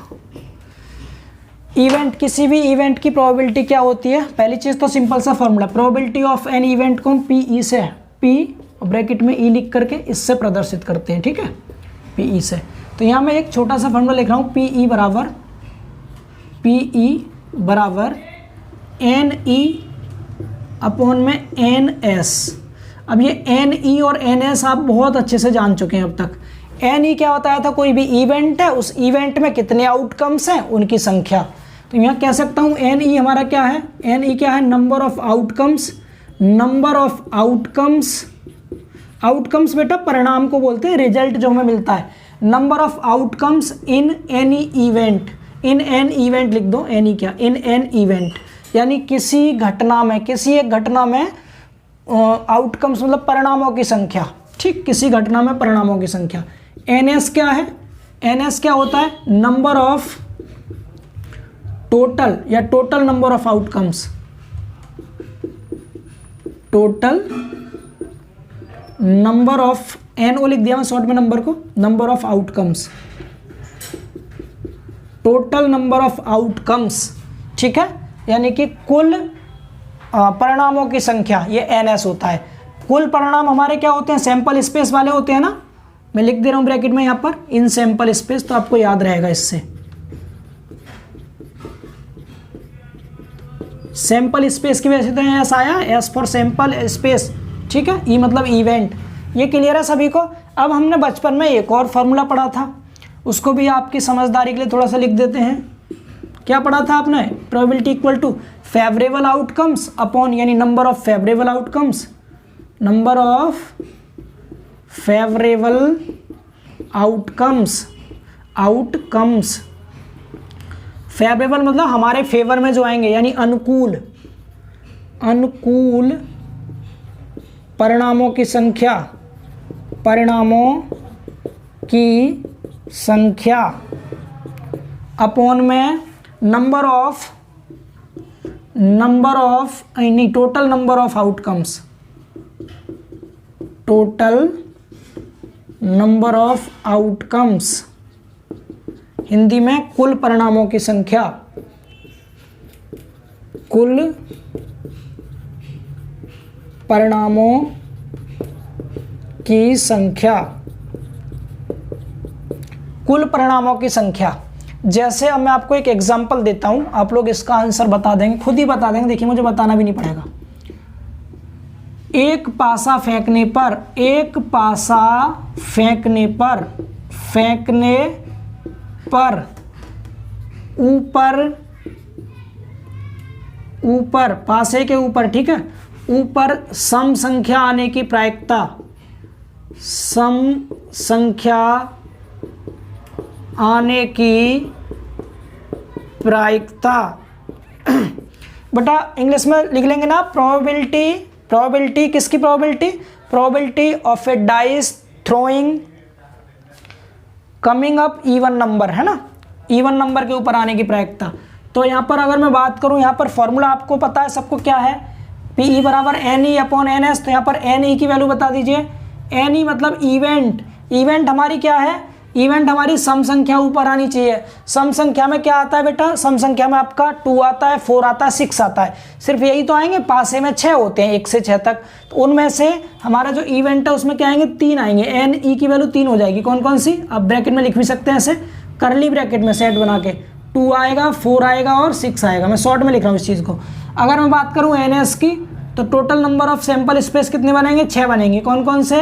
1 2 3 4 5 और 6, ठीक है। ये अब यहाँ पर दोनों का डिवाइड कर दीजिए तो आपको पी ई बराबर निकल आएगा। पी ई बराबर एन ई अपॉन में एन एस, कितना आएगा? 3/6 बराबर 1/2। 1/2 क्या हो गया बेटा? आंसर हो गया। ठीक, अब अगली चीज़, एक और क्वेश्चन। ये समझ आ गया सभी को? समझ आ गया सभी को? तो यहाँ पर इसकी प्रोबेबिलिटी कितनी हो गई? 1/2। 1/2 कह दीजिए, या फिर 0.5 बोल दीजिए, या फिर 50% बोल दीजिए। 50% होगी इसकी प्रोबेबिलिटी, 50%, यानी किसी भी डाइस में सम संख्या ऊपर आने की प्रायिकता 50% होगी। 3 चीज़ बता सकते हैं आप इसको। फ्रैक्शन की फॉर्म में वैसे आंसर लिख के आइएगा। दूसरा, पॉइंट की फॉर्म में कितना आता? 0.5 आता, या परसेंटेज में 100 से गुणा करेंगे तो 50%। 50% आता। बाकी आप अपॉन की फॉर्म में आंसर लिखिएगा। ये चीज़ समझ आ रही है? और समझिए, ये नोट कर लो प्लीज़, है इंपॉर्टेंट फार्मूला है, इसको लिख लो। अब सब कुछ आपके काम का चलेगा यहाँ से आगे सब कुछ काम का है। हालांकि अब तक भी मैंने फालतू कुछ नहीं बताया, सब काम का ही था। एक बार बेसिक कॉन्सेप्ट क्लियर हो जाए उसके बाद तो सर क्वेश्चन तो हम ऐसे कर देंगे, भूलेंगे नहीं कभी। और समझिए ध्यान से, एक पासा फेंकने पर, बेटा मैं अपने से लिख रहा हूं इनको, ठीक है। बाकी जो डिटेल क्वेश्चन करेंगे उनको दोनों लैंग्वेज में करा देंगे, परेशान ना हो आप। एक पासा फेंकने पर 8 के ऊपर आने की प्रायिकता,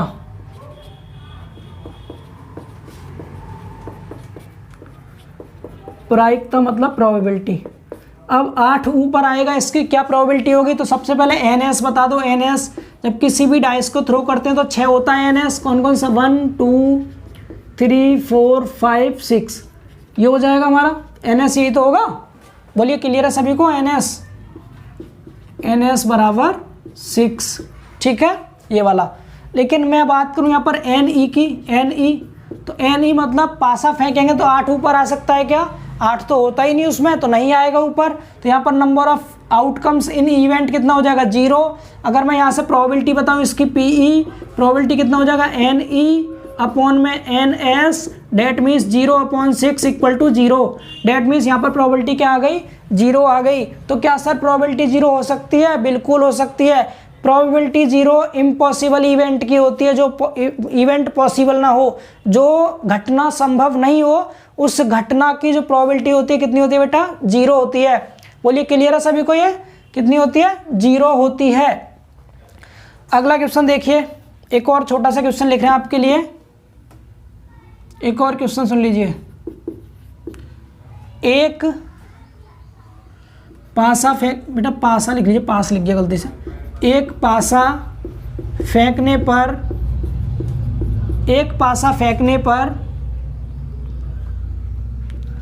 1 से 6 तक सभी अंक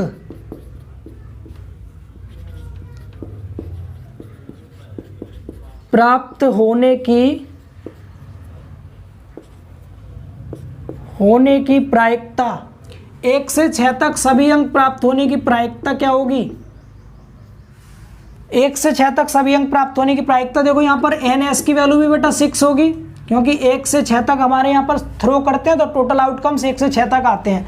और इन्होंने इवेंट भी यही कह रखा है, इवेंट में भी कि 1 से 6 तक सभी अंक प्राप्त हों, तो यहाँ पर भी NE की वैल्यू भी कितनी आएगी? 6 ही आएगी, क्योंकि 1 से 6 तक सभी अंक कब प्राप्त होंगे? जब 1 भी आएगा ऊपर, 2 भी, 3 भी, 4 भी, ठीक है, इस तरह से। तो आपका यहाँ पर मैं कहूँ, आप बताइए यहाँ से PE कितना होगा? तो NE अपॉन में NS, डेट मीन्स यहाँ से क्या कह सकते हैं आप? 6/6 बराबर 1 आ गया। यहाँ से क्या आ गया? 1 आ गया। ये खुद से बना करके आपको क्वेश्चन दिया गया है यहाँ पर। बोलिए चीज़ें समझ आ रही हैं सभी को? इतना क्लियर है बेटा? ठीक है, इसको लिख लीजिए आप लोग, इसको नोट कर लीजिए, हटा दें इसको। तब यहाँ से हम क्या कह सकते हैं? यहाँ से आपको एक चीज़ समझ में आ गई होगी, ठीक है, इसे हटा रहे हैं हम। यहाँ से एक चीज़ समझ में आ गई होगी, जो प्रायिकता होती है ना, वो प्रायिकता आपकी 0 हो सकती है, और कितनी हो सकती है? 1 हो सकती है, लेकिन 1 से अधिक नहीं होगी कभी भी। क्या कभी ऐसा हो सकता है इवेंट से ज़्यादा आपको, मतलब टोटल सैंपल स्पेस से भी ज़्यादा आउटकम प्राप्त हो जाए? कभी नहीं होंगे। NS की वैल्यू ऑलवेज टाइम, जो NE होता है ना, NE इससे ज़्यादा ही होती है NS की वैल्यू, ठीक है। कभी कभी बराबर हो जाती है जब श्योर इवेंट होता है, एक निश्चित घटना के केस में ये बराबर हो जाता है। बाकी हर एक केस में क्या होता है? NE की वैल्यू कमी होती है NS से। इसीलिए जो प्रोबेबिलिटी हमें यहाँ मिलती है ना, प्रोबेबिलिटी किसी भी इवेंट की, वो 0 से कम मिलती है, मतलब 0 से बड़ी मिलती है, कभी कभी बराबर मिल जाती है। ये बराबर कब मिलती है? जब इम्पॉसिबल इवेंट होता है तब 0 मिलती है, जब घटना संभव ना हो। जैसे हमने कह दिया था 8 का अंक ऊपर आने की प्रायिकता, तो क्या कभी 8 ऊपर आ सकता था? नहीं आता, उसमें 0 हो जाती। और 1 से कम होती है, कभी कभी 1 के बराबर हो जाती है। कब होती है 1 के बराबर? जब हमें श्योर वाला इवेंट मिल जाए, निश्चित इवेंट मिल जाए।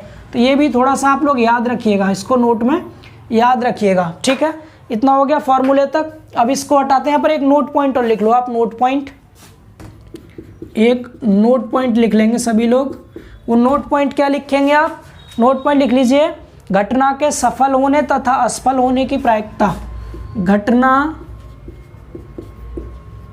के सफल होने, सफल होने, सफल मतलब बेटा सक्सेस, सक्सेस होने तथा घटना के असफल, घटना मतलब होता है, घटना मतलब क्या होता है, इवेंट, असफल मतलब फेल, सक्सेस और फेल, फेलियर लिख दे रहे हैं, फेलियर,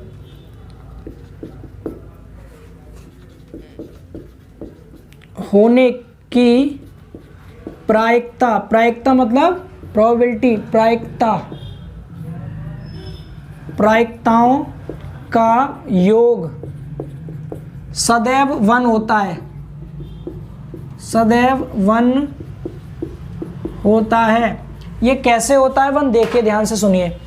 जैसे हमने यहाँ पर कोई भी, हमारे पास ये डाइस था, हमने इस डाइस को थ्रो किया, ठीक है, हमने कह दिया ऊपर हमारा 1 आना चाहिए, क्या आना चाहिए, ऊपर, ऊपर 1 आने की प्रायिकता,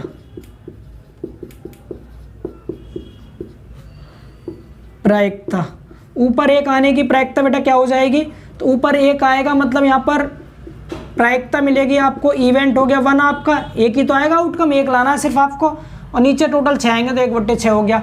अब ऊपर 1 ना आने की प्रायिकता कितनी होगी, ऊपर 1 ना आने की प्रायिकता, ना आने की प्रायिकता, इसको हम PE बार से दर्शा देते हैं, PE बार से या PE नोट लिख देते हैं, या तो E के ऊपर बार लगा दीजिएगा आप इस तरह से, या फिर E के साथ में नहीं लगा दीजिए नोट, E नोट, घटना के ना होने की प्रायिकता बोल देते हैं इसको हम। तो कितना मिलेगा हमें, जब 1 ऊपर नहीं आएगा तो 1 के अलावा कुछ भी आ सकता है, तो 1 के अलावा 2 आ सकता है, 3 आ सकता है, 4 आ सकता है, 5 आ सकता है, 6 आ सकता है। टोटल आउटकम्स कितने हो जाएंगे, मतलब इवेंट हमारा 5 हो जाएगा, नंबर ऑफ आउटकम्स टोटल 6 थे, कितना हो गया 5/6। 1 के ऊपर आने की प्रायिकता, अगर इस पर 1 ऊपर आ जाता तो हमारी ये क्या घटना हमारी सफल हो गई, तो उस केस में प्रायिकता 1/6 हो गई। 1 के ऊपर ना आने की प्रायिकता क्या होगी बेटा, 1 के ऊपर ना आने की जगह पे क्या आ जाएगा आपका, 1 के अलावा बाकी 5 में से कुछ भी आ सकता है, तो 5 में से कुछ भी आ सकता है अपॉन में टोटल, तो ये आ गया आपका। अब इनको दोनों को ऐड करके देख लो आप, 1/6 प्लस P अपॉन मतलब 5/6, तो कितना आ गया 6/6 बराबर 1। तो आपको यही लिखा है, घटना के सफल होने तथा घटना के फेल होने की जो प्रायिकताओं का योग होता है वो सदैव 1 होता है। बोलिए क्लियर है सभी को ये चीज़ समझ आ रही है बेटा। तो हम यहाँ पर ऐसे लिख सकते हैं एक फॉर्मूला बना करके, कैसे, PE मतलब किसी भी इवेंट की प्रायिकता प्लस में PE नोट इवेंट के सक्सेस ना होने की प्रायिकता, ये बराबर 1 के होती है, ठीक है, किसके बराबर होती है 1 के। इंपॉर्टेंट है, इसको याद कर लीजिएगा आप लोग।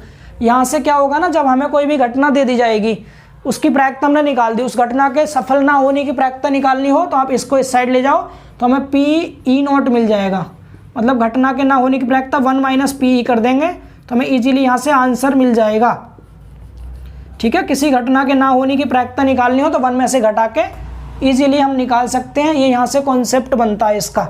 ये चीज़ भी क्लियर है, अब समझ आ गया होगा आप सबको। थोड़ा सा मैं आपको इसके संचय के बारे में बता दें, कॉम्बिनेशन के बारे में, उसके बाद सिर्फ क्वेश्चंस करेंगे, ठीक है। मैंने थोड़ा एक्स्ट्रा टाइम आपका ले लिया, बट जरूरी था ये चीज़। अब क्वेश्चन देखना कितनी आसानी से हो जाएंगे, ये सब नोट कीजिए, मैं इसको हटाता हूँ फिर। देखिए अब समझ लेते हैं कॉम्बिनेशंस के बारे में, यानी संचय। या मैंने थोड़ा सा टाइम बचाने के लिए चीज़ों को पहले ही लिख दिया है, लेकिन समझ में आ जाएगा आपको आसानी से, ठीक है। आप रीड कीजिए क्या लिखा है इसमें। दी गई वस्तुओं में से कुछ या सभी को लेकर बनाए गए समूह को उन वस्तुओं का संचय कहते हैं। मतलब आपके पास कोई भी वस्तु है, उन वस्तुओं में से आपको कुछ वस्तुओं को लेना है, मतलब चुनना है, सेलेक्ट करना है उसमें से, तो उसको सेलेक्ट करके जो हम समूह बनाते हैं वो क्या होता है, हमारा कॉम्बिनेशन होता है। इंग्लिश में और भी अच्छे से यहाँ पर डिफाइन कर रखा है, combination is a way. Combination क्या, एक तरीका है, एक रास्ता, एक वे है ऑफ सेलेक्टिंग आइटम्स को सेलेक्ट करने का फ्रॉम ए कलेक्शन, किसी भी कलेक्शन में से किसी भी कलेक्शन में से आइटम्स को सेलेक्ट करने का जो तरीका होता है उसको कॉम्बिनेशन कहते हैं। अब कितने तरीके से हम सेलेक्ट कर सकते हैं, जैसे एक एग्जांपल आपको हम देते हैं। हमने कह दिया कोई एक थैला है, क्वेश्चन मिलेंगे आपको, ऐसे आपको क्वेश्चन मिलेंगे जो प्रीवियस में पूछे भी गए हैं।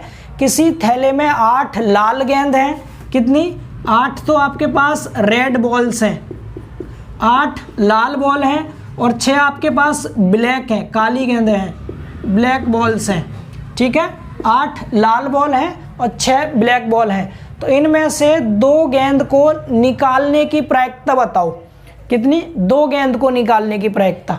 तो क्या आप यहाँ से 2 गेंद निकाल सकते हैं? तो इस 2 गेंद को निकालने के तरीके कितने हैं आपके पास, ये हमें यहाँ पर बताना होगा। तो उसमें हमारी हेल्प करेगा कॉम्बिनेशन। अगर हमारे पास 14 हैं, 14 में से 2 को निकालना है, 14 में से 2 को निकालना है तो हम NCR मतलब n में से r को हमें सेलेक्ट करना है। n यहाँ पर टोटल होता है, जितने हमारे पास टोटल रहते हैं आइटम वो, उसमें से r को हम सेलेक्ट कर रहे हैं। तो NCR का फॉर्मूला बेटा आप सब ने पढ़ा होगा, बाइनोमियल थ्योरम भी आप लोगों ने पढ़ी थी, वहाँ पर NCR का फॉर्मूला पढ़ा होगा आपने। क्या होता है बता सकते हैं मुझे? यस सर बताइए। फैक्टोरियल n लेते हैं, फैक्टोरियल के 2 सिंबल होते हैं, या तो ऐसे करके बना दो आप या ये वाला सिंबल बना दो, ठीक है। फैक्टोरियल n अपॉन में फैक्टोरियल r और मल्टीप्लाई में n में से r घटा के लिखते हैं इन दोनों। देखो ऊपर वाले का फैक्टोरियल, नीचे वाले का फैक्टोरियल, दोनों को माइनस करके फैक्टोरियल, n माइनस r का फैक्टोरियल। चीज़ें क्लियर है सभी को? ये फॉर्मूला आपको याद रखना है, इससे आपके सारे क्वेश्चंस हो जाएंगे आसानी से सॉल्व। क्लियर है इतना? ठीक है, कैसे हो जाएंगे देखिए ध्यान से। फैक्टोरियल कैसे खोलते हैं बेटा? तो फैक्टोरियल में एक कम करते जाते हैं, गुणा के रूप में लिखते जाते हैं, एक कम करते जाते हैं, गुणा के रूप में लिखते जाते हैं, और कहाँ तक ले जाते हैं? जब तक कि हमें लास्ट में 1 ना मिल जाए, जब तक 1 ना मिल जाए। जैसे मैंने कह दिया हमारे पास 14 टोटल बॉल हैं, 14 बॉल हैं और 14 में से मुझे 2 सेलेक्ट करनी है, कितनी? 2 सेलेक्ट करनी है बेटा, 2। तो मैं यहाँ पर फॉर्मूला लगा दूंगी यही वाला। 14 में से अगर मुझे 2 निकालनी है तो क्या लगाऊंगा फॉर्मूला? 14 का फैक्टोरियल कर दूंगा मैं, अपॉन में नीचे 2 है, 2 का फैक्टोरियल, इंटू दोनों को माइनस करेंगे तो 12 आएगा, 12 का फैक्टोरियल।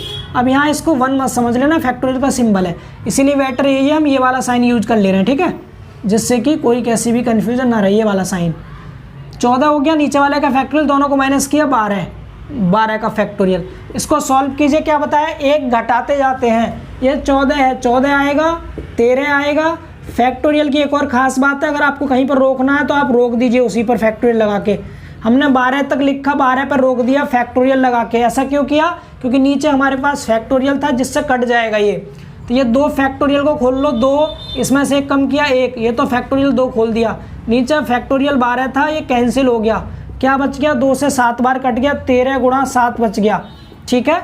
ये 7 बार कट गया ना, तो 7 से गुणा कर, इसमें मल्टीप्लाई कीजिए, 7 21, 21, 1 2 हो गए, 7 के 7 2 9, 13 7 91 होता है। इसका कितना आंसर आ गया? 91। इसमें से हम 91 तरीके से बॉल को निकाल सकते हैं। कैसे निकाल सकते हैं? 91 तरीके से। ये हो गए तरीके हमें सेलेक्ट करने के। अब बताइए, इतना सभी को समझ आ रहा है भाई? इतना क्लियर है? तो ये वहाँ पर हेल्प करेंगे क्वेश्चन जहाँ हमें समझ भी नहीं आएगा कितनी बॉल कैसे निकालनी है। तो जब भी कोई भी आइटम सेलेक्ट करना हो किसी में से, NCR का फॉर्मूला हम अप्लाई करेंगे। इसका कॉन्सेप्ट भी अगर आपको क्लियर हो गया है तो नोट कर लीजिए प्लीज़ करके, इसको लिख लीजिए। अब चलते हैं हम क्वेश्चंस की ओर। टोटल कॉन्सेप्ट हम समझ चुके अच्छे से, हो सकता है हमें 1 घंटा भी लग गया हो इसके कॉन्सेप्ट को क्लियर करने में, बट अब अगला 1 घंटा हम लगातार क्वेश्चन करेंगे और हम अपने इस लेक्चर को 2 घंटे में पूरा कवर कर लेंगे अच्छे से। 2-2.5 घंटे लग सकते हैं मैक्स टू मैक्स, उससे ज़्यादा नहीं लगेंगे, ठीक है। तो चलिए फिर एक एक करके 1 बाय 1 क्वेश्चंस को सॉल्व करते हैं, ये सब कुछ हटाते हैं, ठीक है। इसे आप नोट कर लीजिए। चलिए समझते हैं क्वेश्चंस को। मैंने यहाँ पर 2 क्वेश्चन एक साथ लिख दिए हैं, दोनों को सॉल्व करेंगे हम, ठीक है। तो सबसे पहले तो आप लोग एक चीज़ सुन लीजिए ध्यान से कि आप जितने भी क्वेश्चंस इसमें न्यूमेरिकल्स आएंगे प्रोबेबिलिटी के, आपको हर एक क्वेश्चन में एक ही फॉर्मूला अप्लाई करना है। अगर हमें किसी भी इवेंट की प्रोबेबिलिटी निकालनी है, PE बराबर तो NE यानी number of outcomes in event upon में NS, number of total outcomes कह दो आप, या टोटल नंबर ऑफ आउटकम्स कह दो, यानी NE अपॉन NS वाला फॉर्मूला आपको हर एक क्वेश्चन में लगाना है। तो इस फॉर्मूले को आप याद कर लेंगे, सिर्फ अकेला ये वाला फॉर्मूला, हर एक क्वेश्चन इससे होंगे, ठीक है। बाकी मैंने आपको ये समझा ही दिया NE क्या होता है, NS क्या होता है, और यहाँ भी हम क्वेश्चन में साथ साथ समझ लेंगे। सबसे पहले क्वेश्चन का आंसर देखिए, ठीक है, एक एक करके दोनों क्वेश्चंस को हम सॉल्व करेंगे। पहले फर्स्ट क्वेश्चन का आंसर समझेंगे आप लोग। फर्स्ट क्वेश्चन को पढ़िए, क्या लिखा है इसमें। एक साधारण पासे को फेंका जाता है, मतलब कोई डाइस है, उस डाइस को हम थ्रो कर रहे हैं, ठीक है। इंग्लिश में मैं आपको समझाता रहूंगा साथ साथ। पासा मतलब डाइस होता है, कोई भी डाइस थ्रो किया जा रहा है और डाइस को थ्रो करने पर बताना है आपको इसकी प्रायिकता क्या है कि पासे पर कोई संख्या 8 से कम आए। मतलब जब आप किसी भी डाइस को थ्रो करते हैं तो उसके ऊपर 8 से कम संख्या आए, इसकी प्रायिकता बताओ। तो यहाँ पर आपको इवेंट क्या दे दिया, आपको यहाँ पर इवेंट दे रखा है, कैपिटल ई बराबर 8 से कम संख्या। अब बेटा आप खुद बताइए 8 से कम संख्या क्या होती है आपकी, बताइए 8 से कम क्या होती है पासे में। पासे में 8 से कम क्या होती है, देखो 1 होता है, बिल्कुल होता है, 2 ये भी 8 से कम है, 3 भी 8 से कम है, 4 भी 8 से कम है, 5 भी, 6 भी। हालांकि 7 भी 8 से कम होता है, लेकिन 7 हमारे डाइस में होता ही नहीं है, पासे में 7 तो होता नहीं है, तो इस 7 को फिर हटा देंगे। तो ये हमारा इवेंट हो गया। इवेंट समझ आ रहा है। तो यहाँ से मैं बात करूँ एन ई मतलब इवेंट में कितने आउटकम्स हैं, तो टोटल 6 ही तो है ये, तो एन ई की वैल्यू कितनी होगी, 6 हो गई। इतना समझ पा रहे हैं। अब सैंपल स्पेस देख लीजिए आप लोग, ऐसे लिख के आइएगा एग्जाम में, ठीक है। इसी तरह से सैंपल स्पेस में क्या करेंगे, सैंपल स्पेस एस बराबर जब हम किसी भी पासे को थ्रो करते हैं तो उसमें जो टोटल आउटकम्स होते हैं, टोटल हमारे यही होते हैं 1 2 3 4 5 6, यही तो होते हैं। अब यहाँ से आप एन एस बता सकते हैं, एन एस बराबर कितना आएगा, ये भी 6 आएगा। एन ई मिल गया, एन एस मिल गया, तो प्रोबेबिलिटी बता दीजिए आप। प्रोबेबिलिटी यानी प्रायिकता को पी ई से डिनोट करते हैं, किसी भी इवेंट की प्रायिकता।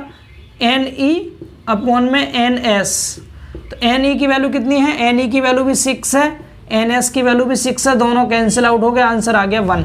बोलिए क्लियर है सभी को ये। तो ये पहले क्वेश्चन का आंसर हो गया। कर सकते थे आप इजीली, बहुत आराम से कर सकते थे।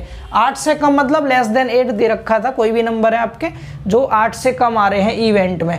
तो इवेंट के लिए हमारे पास एन ई की वैल्यू मिल गई। सैंपल स्पेस पासे के केस में 6 होंगे आपके, जब एक पासे को थ्रो करते हैं तो दोनों को डिवाइड किया, आंसर आ गया इजीली। बोलिए क्लियर है सभी को ये।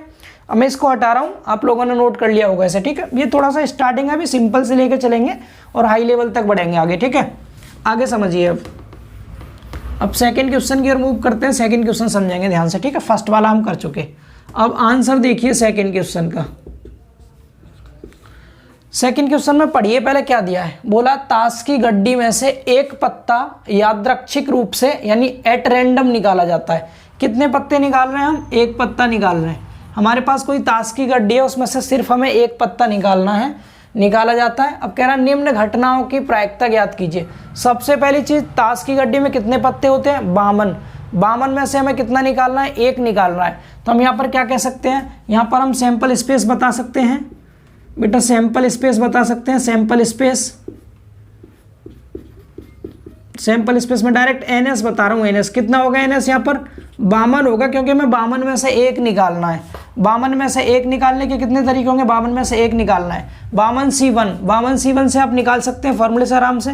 फैक्टोरियल 52 लिखेंगे आप, अपॉन में फैक्टोरियल 1 लिखेंगे, और यहाँ से एक कम करके फैक्टोरियल यानी 51 लिखेंगे फैक्टोरियल। तो यहाँ से एक कम करेंगे, 52 गुणा 51 पर लगा दीजिए फैक्टोरियल, अपॉन में 1 का फैक्टोरियल 1 होता है, यहाँ भी 51 पे फैक्टोरियल, ये कट जाएगा तो क्या बच गया, 52 बच गया। या आप डायरेक्टली समझ लीजिए, बिल्कुल डायरेक्टली आप याद रखिएगा क्या कि NC1 की वैल्यू हमेशा n होती है। NC1 की वैल्यू हमेशा n होती है, ये ध्यान रखिएगा। जैसे हमारे पास 52 में से हमें एक पत्ता चुनना है अपना, तो 52C1 की वैल्यू 52 ही आएगी, ध्यान रखेंगे। जब भी नीचे 1 हो यहाँ पर कॉम्बिनेशन के साथ, तो ऊपर वाली वैल्यू ही आंसर आता है। तो हमें 52 में से एक पत्ता निकालना था, तो टोटल सैंपल स्पेस हमारे पास 52 होंगे। ये क्लियर है। अब यहाँ आपको पत्ते लिख के नहीं दिखाने टोटल, हालांकि आपको याद है पहले से कि ताश के पत्ते में 52 होते हैं, मतलब ताश की गड्डी में टोटल पत्ते 52 होते हैं। बाकी आप इस तरह भी निकाल के दिखा सकते हैं। क्लियर है ये चीज़। अब हमारा सैंपल स्पेस तो आ गया। अब यहाँ पर क्वेश्चन के हिसाब से हमें अलग अलग इवेंट लेना है।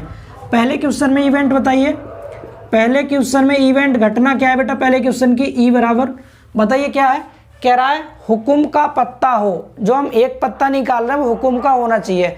हुकुम का पत्ता कितना होता है, तो हमारे पास हुकुम के पत्ते 13 होते हैं, 13 होते हैं ना, 13 हुकुम के पत्ते लिख दीजिएगा ऐसे, हुकुम के पत्ते, हुकुम के पत्ते कितने होते हैं, हुकुम के पत्ते 13 होते हैं। सभी 13 होते हैं। हुकुम मतलब हो गया यहाँ पर, हुकुम जानते हैं ना, हुकुम का मतलब स्पेड, SPAD स्पेड। स्पेड यहाँ पर कितने होंगे आपके, स्पेड 13 होते हैं टोटल। तो हुकुम के पत्ते 13 होते हैं। 13 हुकुम के पत्ते होने से मतलब हो गया आपका यहाँ पर NE कितना आ गया, NE 13 आ गया, क्योंकि इन 13 में से एक निकलेगा आपका। तो NE की वैल्यू बेटा 13 हो गई, ठीक है। अब आंसर निकाल दीजिए प्रोबेबिलिटी इसकी। पहले क्वेश्चन की प्रोबेबिलिटी देख लीजिए। प्रोबेबिलिटी PE बराबर कितना आएगा, NE की वैल्यू अपॉन में NS की वैल्यू। टोटल 52 थे, 13 निकाल दिए हमने, मतलब हुकुम के 13 थे। इन 13 में से एक निकालना है ना आपको, टोटल तो 52 है, 52 में से एक निकालेंगे तो उसको निकालने के तरीके 52 हो गए हमारे पास। NS की वैल्यू, इवेंट हुकुम के पत्ते निकालना आपको, मतलब कोई भी पत्ता हुकुम का निकलना चाहिए, जो एक पत्ता निकलेगा। टोटल 13 होते हैं हुकुम के, तो उन 13 में से एक निकलना चाहिए। तो 13 में से एक निकालने के तरीके 13 हो गए हमारे पास, यानी 13C1। तो कितना आएगा, 13 ही तो आएगा, यहाँ 13 लिख दिया। या सिंपल डायरेक्ट समझ लीजिए आप इससे मत समझिए, अभी ये कन्फ्यूज़ करेगा आपको कि टोटल 52 थे, 52 में से एक निकालना था, सैंपल स्पेस आपके 52 हो गए। हुकुम का पत्ता अगर निकलेगा तो हुकुम के 13 होते हैं, 13 में से कोई एक निकलना चाहिए, तो NS कितना आ जाएगा आपका, 13 आ जाएगा। NE अपॉन NS 13/52, आंसर कितना आ जाएगा यहाँ से 1/4। ये पहले का आंसर हो गया। पहले का आंसर क्लियर है सभी को, इन्हें साथ साथ नोट करते रहिए आप लोग। चलिए हटा दें इसको, लिखते रहिए, समझते चलिए। देखिए इसका दूसरा पार्ट समझ लीजिए। दूसरे पार्ट में इवेंट देखिए, इवेंट क्या होगा बेटा। इवेंट क्या बोला यहाँ पर, लाल पत्ता हो, लाल मतलब रेड। तो रेड कितने होते हैं हमारे, मैंने आपको बताया था टोटल 52 होते हैं, उसमें से 26 आपके रेड होते हैं, 26 ब्लैक होते हैं। तो लाल पत्ता हो मतलब लाल पत्ते 26 होते हैं, ऐसे लिख देना। इवेंट बराबर क्या, लाल पत्ते 26 होते हैं, रेड कार्ड्स 26 होते हैं, ठीक है। 26 होते हैं लाल पत्ते। 26 होने का मतलब यहाँ पर NE की वैल्यू कितनी होगी, 26 हो गई। 26 हो गई NE की वैल्यू। NS हमारा यही रहेगा सभी पार्ट के लिए। तो यहाँ से प्रोबेबिलिटी PE बता दीजिए। प्रोबेबिलिटी PE, यहाँ फॉर्मूला लिख देते हैं, PE बराबर NE upon NS। Value put कीजिए, तो यहाँ से PE की वैल्यू कितनी आ गई, NS कितना था, NS आपका 26 है, ये सॉरी NE 26 है, NS कितना था, 52 था। कैंसिल आउट करिए, 1/2 आ गया आंसर। ये भी क्लियर हुआ सभी को। दूसरा हो गया। तीसरा पढ़िए, इक्का हो। तीसरा इक्का हो, तो इस केस में इवेंट क्या बनेगा, इवेंट तीसरे क्वेश्चन में इवेंट देखिए, इवेंट E बराबर इक्का। टोटल कितने इक्का होते हैं, टोटल ताश हमारे पास 13 होते हैं ना, 13 तरह के, जिसमें हमारा इक्का होता है, बादशाह, बेगम, उसके बाद गुलाम होता है आपका, दहला होता है, फिर 9, 8, 7 इस तरह 13 होते हैं। और 13 में प्रत्येक 4-4 होते हैं, तो इक्का टोटल 4 होते हैं ना हमारे पास, 4 इक्का होते हैं। इवेंट मतलब इवेंट दे रखा है इक्का, तो इक्का 4 होते हैं, इक्का 4 होते हैं, 4 इक्का होते हैं। 4 इक्का होने से मतलब हो गया यहाँ से NE की वैल्यू कितनी आ गई, NE की वैल्यू 4 आ गई। यहाँ आ गई NE की वैल्यू 4। अब आप लगा दीजिए फॉर्मूला PE, मैं डायरेक्ट लगा रहा हूँ। प्रोबेबिलिटी PE बराबर NE अपॉन में NS। NE की वैल्यू 4 आई है, NS हमारा 52 था, तो 1/13 आ गया आंसर। बोलिए 1/13 आंसर आएगा इसका, ठीक है। 4 से 52 जो कट गया, 13 बार कट गया। तो ये हमारे 3 पार्ट हो गए, इसको मैं हटा रहा हूँ, नोट कीजिएगा आप लोग। अब चौथे पे आ जाइए। चौथा पार्ट समझिए, चौथा पार्ट। हालांकि ये वाला क्वेश्चन पूछा नहीं गया एग्जाम में, लेकिन डिफरेंट था थोड़ा, इसलिए करा दिया आपको, ठीक है। 3 हो गए, चौथे पार्ट पे आ जाओ बेटा। चौथे पार्ट में इवेंट बताइए क्या है, इवेंट। इवेंट E बराबर, यहाँ बोल रहा है काला बादशाह हो। टोटल बादशाह कितने होते हैं, 4 होते हैं, उनमें से 2 काले होते हैं और 2 लाल होते हैं। पान का और ईंट का तो लाल होता है, हुकुम का और चिड़ी का काला होता है। तो काले बादशाह देखो, टोटल जो बादशाह होते हैं हमारे वो कितने होते हैं, 4। उनमें से 2 हमारे रेड वाले होंगे और 2 हमारे ब्लैक वाले होंगे। ये आप सबको बताया गया था। आधे पत्ते आपके ब्लैक होते हैं, आधे रेड होते हैं, ठीक है। तो इवेंट कितना आ जाएगा, काले बादशाह लिख दीजिए। काले बादशाह 2 होते हैं, काले बादशाह 2 होते हैं। जब काले बादशाह 2 होते हैं, डेट मीन्स NE की जो वैल्यू आ गई वो 2 आ गई। NS पीछे हमने पढ़ाई था 52 था, तो यहाँ से प्रोबेबिलिटी कितनी आ जाएगी, प्रोबेबिलिटी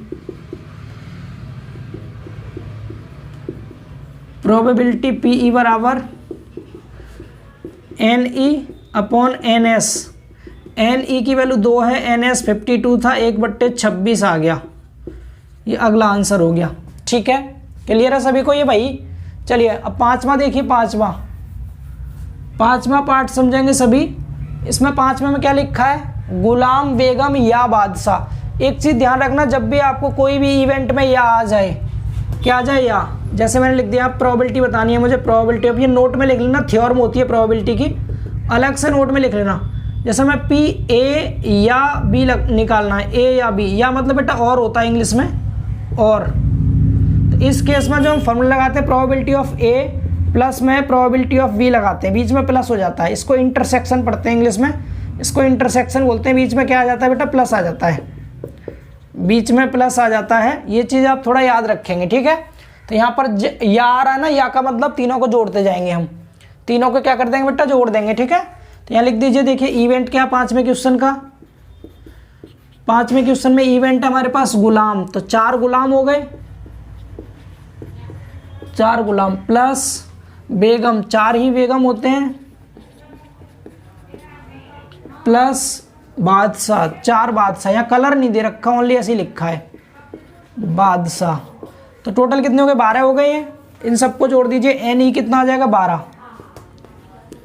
NE यहाँ से आ गया बेटा 12। इसके बाद प्रोबेबिलिटी बता दो, प्रोबेबिलिटी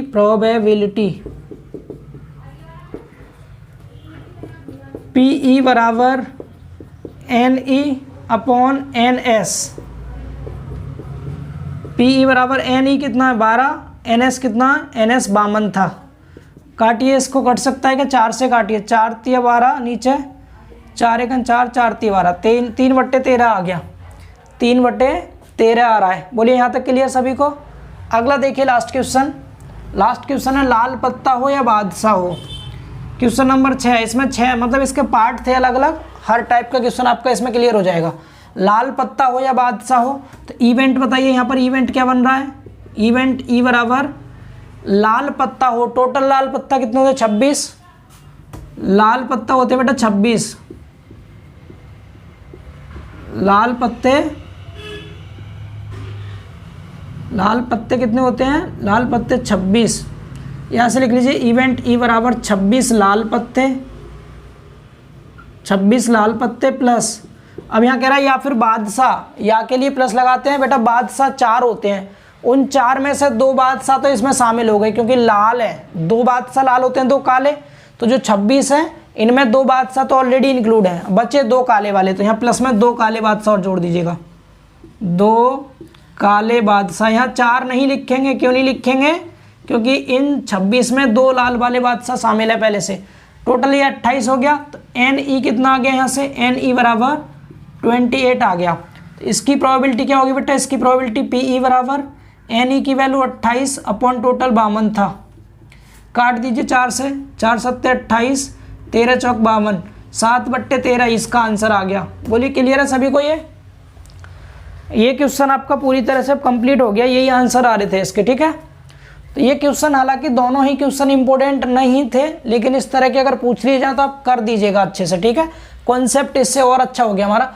आप समझते हैं वो वाले क्वेश्चन जो आपके पेपर में डायरेक्ट पूछे जाएंगे और पूछे गए हैं। तो पहले मैं प्रीवियस ईयर का एक क्वेश्चन ले लेता हूँ जो पेपर में आया था, और ये आया था आपके 2016 के एग्जाम में। किस में बेटा, 2016 के एग्जाम में आया था, आपको करके दिखाते हैं, ठीक है। चलिए, तो देखिए 3 क्वेश्चन मैंने यहाँ पर एक साथ लिखे हैं, जिनमें से तीसरे नंबर का जो क्वेश्चन है, ये वाला क्वेश्चन नंबर 3, ये 2016 के एग्जाम में पूछा गया था 2 नंबर में, ठीक है। बाकी ये दोनों भी आए हैं एग्जाम्स में, एक जैसे क्वेश्चन है, ध्यान से समझिएगा, आपको इजीली समझ में आएंगे, ठीक। सबसे पहले क्वेश्चन नंबर 3 को देखिए, हम तीसरे क्वेश्चन का आंसर करते हैं, ध्यान दीजिएगा। लिखा है एक थैले में 3 लाल तथा 5 हरी गेंद हैं, एक लाल गेंद निकालने की प्रायिकता ज्ञात कीजिए। कोई एक बैग है, थैला मतलब एक बैग है, उस बैग के अंदर 3 तो लाल गेंद है और 5 हरी गेंद हैं, ठीक है। इसमें से आपको एक लाल गेंद निकालनी है, तो इसको निकालने की प्रायिकता क्या होगी। तो तो अब यहाँ पर सबसे पहली चीज़ हमें क्या बताना है, सबसे पहले हमें यहाँ पर सैंपल स्पेस देखना है, सैंपल स्पेस।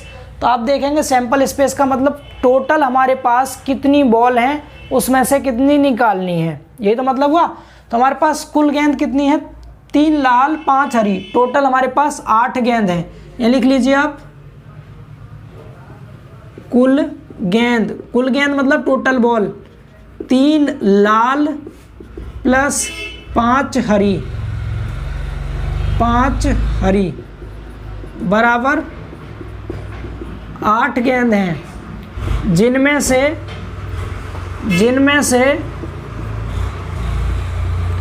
कितनी निकालनी है, 1 लाल गेंद निकालनी है। तो हम यहाँ लिख देंगे जिनमें से 1 गेंद निकालनी है, 1 गेंद निकालनी है। तो मैंने आपको फॉर्मूला बताया था एनसीआर वाला, जब भी हमें कुछ सेलेक्ट करना हो, टोटल 8 हैं, 8 में से 1 सेलेक्ट करना है। तो 8 में से 1 सेलेक्ट करने के तरीके यहाँ पर NS हो जाएगा। टोटल सैंपल स्पेस हमारे पास 8 है, इनमें से 1 निकालना है, तो यहाँ कह देंगे NS बराबर टोटल बेटा 8 है, 8 में से 1 आपको निकालना है, 8 में से 1 निकालना है। तो 8 में से 1 8C1 कितना आएगा, 8 आएगा। NC1 बराबर N होता है, इसलिए यहाँ पर 8 आ जाएगा। NS की वैल्यू सभी को समझ आ रही है। इसके बाद देखिए आगे, अब हमें निकालना कितना है, 1 गेंद। लेकिन 1 गेंद कैसी निकालनी है बेटा, लाल निकालनी है। यहाँ तो हमने बता दिया टोटल में से 1 निकालने के तरीके 8 होंगे। अब इवेंट क्या है, इवेंट देख लीजिए, ये तो हमारा सैंपल स्पेस हो गया। मतलब जैसे हमारे पास 8 बॉल हैं टोटल, उसमें से 1 निकालनी है, कौन सी लाल निकलेगी वो हमारा प्रायिकता हो जाएगी लाल गेंद निकलने की। तो फिलहाल हमने क्या कह दिया, टोटल 8 में से 1 निकालने की टोटल सैंपल स्पेस हमारे पास 8 होंगे। अब इवेंट क्या कहता है, इवेंट कह रहा है बेटा यहाँ पर इवेंट देखिए, इवेंट ई बराबर 1 लाल गेंद निकालनी है। तो यहाँ लाल गेंद हमारे पास 3 थी, तो लिख दीजिए 3 लाल गेंद में से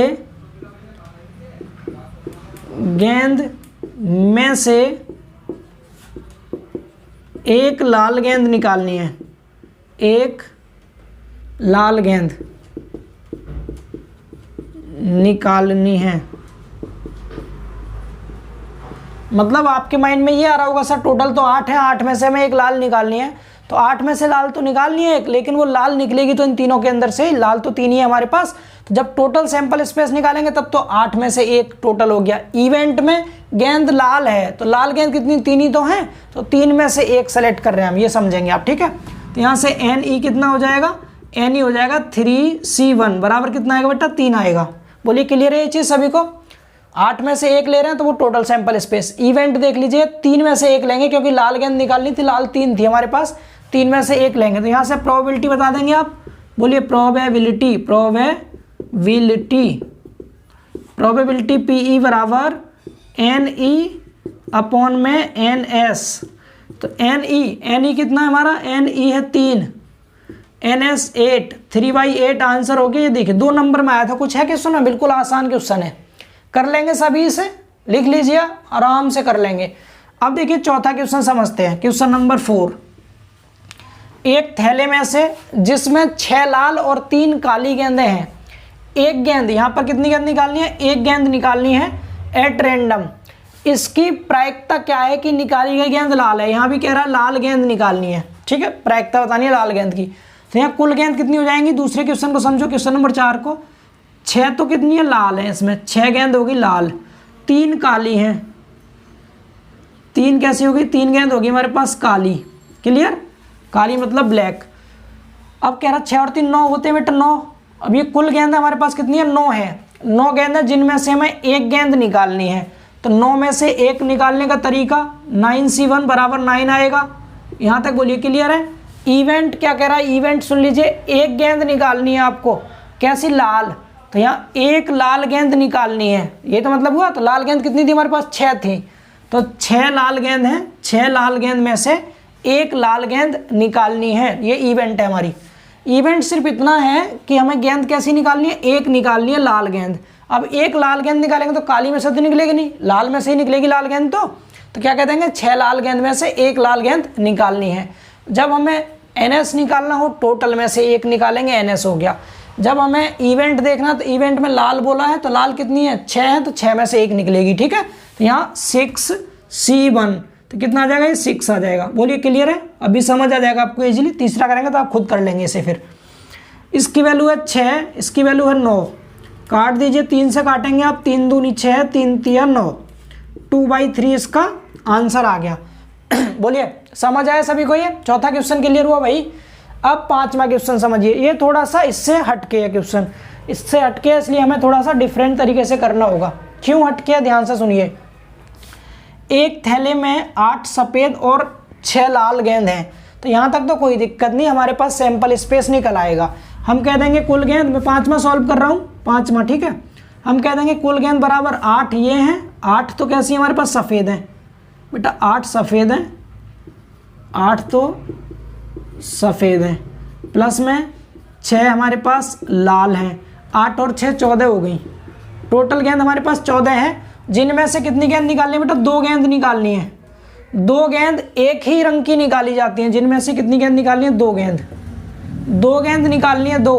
तो अब यहाँ क्या कह देंगे आप, 14 में से 2 निकालनी है आपको, टोटल 14 है, 14 में से 2 निकालनी है, 14 में से 2, इसको हटाना पड़ेगा मुझे नीचे का, समझिएगा ध्यान से। मुझे लगता है NS में तो कोई दिक्कत नहीं है, टोटल जितनी गेंद है उसमें से कितनी सेलेक्ट करनी है, सिंपल लिख दीजिए। टोटल 14 है, इसमें से 2 निकालनी है, 14C2 हो गया।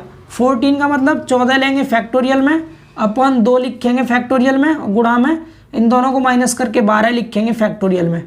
इसको घटाइए, 1 कम कीजिए 13, फिर 1 कम कीजिए 12, 12 पर रोक देंगे क्योंकि नीचे 12 है हमारे पास। 12 लिख करके यहाँ पर रुक जाइए, नीचे भी था। इसका फैक्टोरियल 2 × 1 आएगा 2 का, और फैक्टोरियल 12 को ये लिखा रहने दीजिए, कैंसिल हो गए दोनों। ये हो गया 2 से इसको काट दिया, 7 बार कटेगा, 13 7 91, 91 आ गया NS की वैल्यू। यहाँ तक तो मुझे लगता है सभी को क्लियर होगा। अब इवेंट की बात करते हैं। इवेंट, अब क्या बोला इवेंट में, एक ही रंग की गेंद निकलनी चाहिए। एक ही रंग की से मतलब क्या है, दोनों सफ़ेद हों या फिर दोनों लाल हों, या तो दोनों सफ़ेद हों या दोनों लाल हों, ठीक है। तो मैं यहाँ लिख दे रहा हूँ इवेंट। यहाँ पर बेटा 2 अलग अलग इवेंट बनेंगे। इवेंट देखिए, इवेंट E1, पहला इवेंट क्या होगा, पहला इवेंट होगा 2 गेंद एक ही रंग की है, तो यहाँ एक ही रंग का मतलब हो गया 2 सफ़ेद गेंद हो, 2 सफ़ेद गेंद, 2 सफ़ेद गेंद निकालने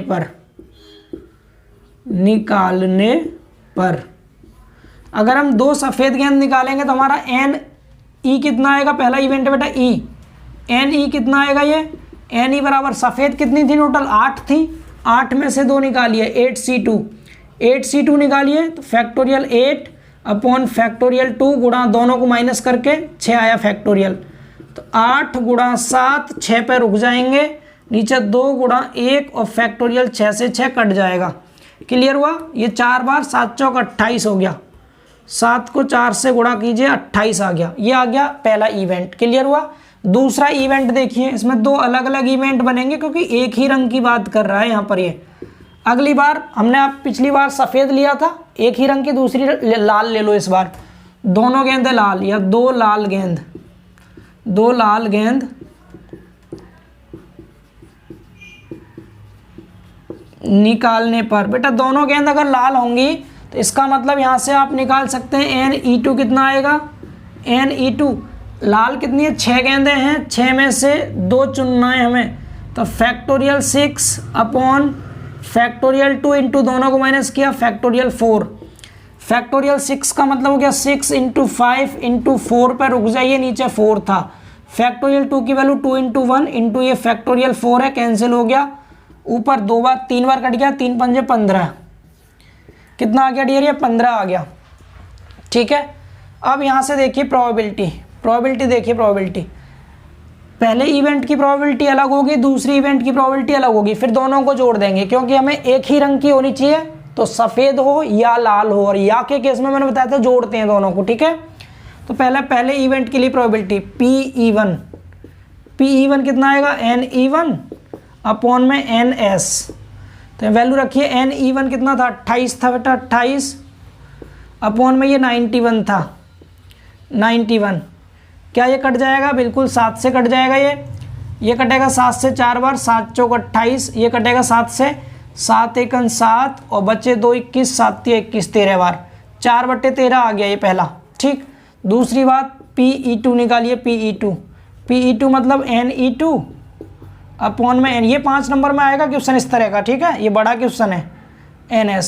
तो NE2 की वैल्यू कितनी 15 है, और बेटा ये कितना है 91 है, ठीक है 91, ये कट जाएगा, ये नहीं कटेगा, ये नहीं कटेगा, तो इसको काटो मत, फिर इसी फॉर्म में लिख के छोड़ दो, क्योंकि दोनों को जोड़ना पड़ेगा ना, इसी फॉर्म में लिख दो। तो यहाँ से हम बोल सकते हैं कि हमारी जो PE आएगी, PE बराबर दोनों को जोड़ देंगे। दोनों को जोड़ क्यों रहे हैं, क्योंकि एक ही रंग की गेंद निकालनी है, तो या तो सफ़ेद या लाल, सफ़ेद या लाल, या के केस में दोनों को जोड़ते हैं, ठीक है। तो यहाँ से PE आ जाएगा 28/91 प्लस 15/91, डेट मीन्स दोनों को ऐड को 8 5 13, और ये हो गया 3 और 1 4, 43/91, दिस इज द आंसर, एकदम राइट आंसर है, ठीक है। तो कुछ नहीं है, अब गेंद वाले क्वेश्चन मुझे लगता है आप कर लेंगे इजीली, बहुत इंपॉर्टेंट क्वेश्चन है ये, उम्मीद है आप सबको समझ में आया होगा। आप इसका स्क्रीनशॉट ले लीजिए एक बार, देखिए ये भी गेंद वाला क्वेश्चन है और थोड़ा सा डिफरेंट है ये पिछले क्वेश्चन से। लिखा है इसमें, एक थैले में 4 सफ़ेद और 6 काली गेंदें हैं, इसमें से उत्तरोत्तर मतलब होता है सक्सेसिव, एक के बाद एक, पहले एक निकाली फिर दोबारा में दूसरी निकाली, इस तरह से, यानी सक्सेशन 2 सफ़ेद गेंदों के निकालने की प्रायिकता आपको ज्ञात करनी है। जबकि यहाँ पर एक कंडीशन दे दी कि पहली बार में निकाली गई गेंद को फिर से थैले में नहीं रखी जाती है। अगर आपने एक बार गेंद निकाली तो उसको आप दोबारा थैले में नहीं रखेंगे, ये कंडीशन दे दी साथ में आपको। तो सबसे पहली चीज़ क्या है, आपको गेंद कितनी निकालनी है, 2 सफ़ेद गेंद निकालनी है, और वो भी एक के बाद एक, एक एक करके निकालनी है, और पहली बार में आप सफ़ेद गेंद निकालेंगे तो उसको दोबारा से थैले में नहीं रखेंगे, ये कंडीशन भी साथ में है। तो अब यहाँ हम करेंगे कैसे, देखिए सबसे पहली चीज़ तो हमें यहाँ पर टोटल गेंद कितनी होगी हमारे पास, टोटल गेंद हमारे पास 10 हैं। 10 में से हम पहली बार में एक सफ़ेद गेंद निकालेंगे, फिर दूसरी बार में दूसरी सफ़ेद गेंद निकालेंगे। तो लिखते हैं यहाँ पर, देखिए यहाँ लिख लीजिए कुल गेंद टोटल बॉल कितनी है, 4 तो हमारे पास वाइट बॉल है, मैं W लिख दिया ब्रैकेट में, प्लस 6 हमारे पास ब्लैक हैं, टोटल हमारे पास 10 है, टोटल 10 बॉल है हमारे पास, कुल गेंद 10 है। तो यहाँ लिखेंगे पहली बार में, या पहली सफ़ेद गेंद निकालने की प्रायिकता, मैं डायरेक्ट ही प्रायिकता निकाल रहा हूँ डियर, प्रायिकता मतलब PE, ठीक है। इसको एक इवेंट बना लो, भी पहली गेंद निकाल रहे हैं हम, जब पहली गेंद निकालेंगे तो हम NE1/NS लगाएंगे, NS। अब ध्यान दीजिएगा थोड़ा सा यहाँ पर, जब आप यहाँ थोड़ा ध्यान देंगे तो इवेंट यहाँ पर क्या बनेगा, 10 हैं, 10 में से एक सफ़ेद निकालनी है हमें, ठीक है। तो पहली चीज़ तो यहाँ पर NS कितना आएगा इस केस में, NS की वैल्यू बता दीजिए। NS 10 हैं, 10 में से एक गेंद निकालनी है, तो 10 में से हमें एक लेनी है, मतलब 10 आ गया NS। NE कितना आएगा, NE मतलब ये E1 कितना आएगा, हमें निकालनी है सफ़ेद गेंद, वाइट कितनी थी, 4 थी, मतलब 4 में से एक निकालनी है, 4 आ गया। बोलिए क्लियर है सभी को ये। NS मतलब बेटा टोटल में से निकालते हैं, टोटल में से एक सफ़ेद गेंद, अभी पहली बार निकाल रहे हैं तो एक निकालेंगे, दोनों को डायरेक्ट 2 नहीं निकालेंगे यहाँ, सक्सेसिव तरीके से, मतलब पहली बार में हम पहली एक गेंद निकाल रहे हैं, तो पहली सफ़ेद गेंद निकालने की प्रायिकता, तो पहली सफ़ेद गेंद का मतलब एक गेंद निकालेंगे, 10 में से एक निकालेंगे तो कह देंगे NS आ गया। फिर वाइट निकाल रहे हैं सफ़ेद, तो 4 में से एक लेंगे वाइट, तो हमारा NE आ गया। यहाँ वैल्यू पुट कीजिए, यहाँ से हमें मिल जाएगा PE1, हमें ये पहला वाला प्रोबेबिलिटी मिल गई पहली गेंद के लिए, ठीक है। PE1 बराबर NE1 की वैल्यू 4 है और नीचे ये 10 है, ठीक है। ये हमारा, आप इसे इक्वेशन बना लो या कुछ भी कह दो, 1 आ गया यहाँ तक। अब दूसरी गेंद निकालने की, अब दूसरी भी बेटा सफ़ेद निकालनी है, दूसरी सफ़ेद गेंद निकालने की प्रायिकता,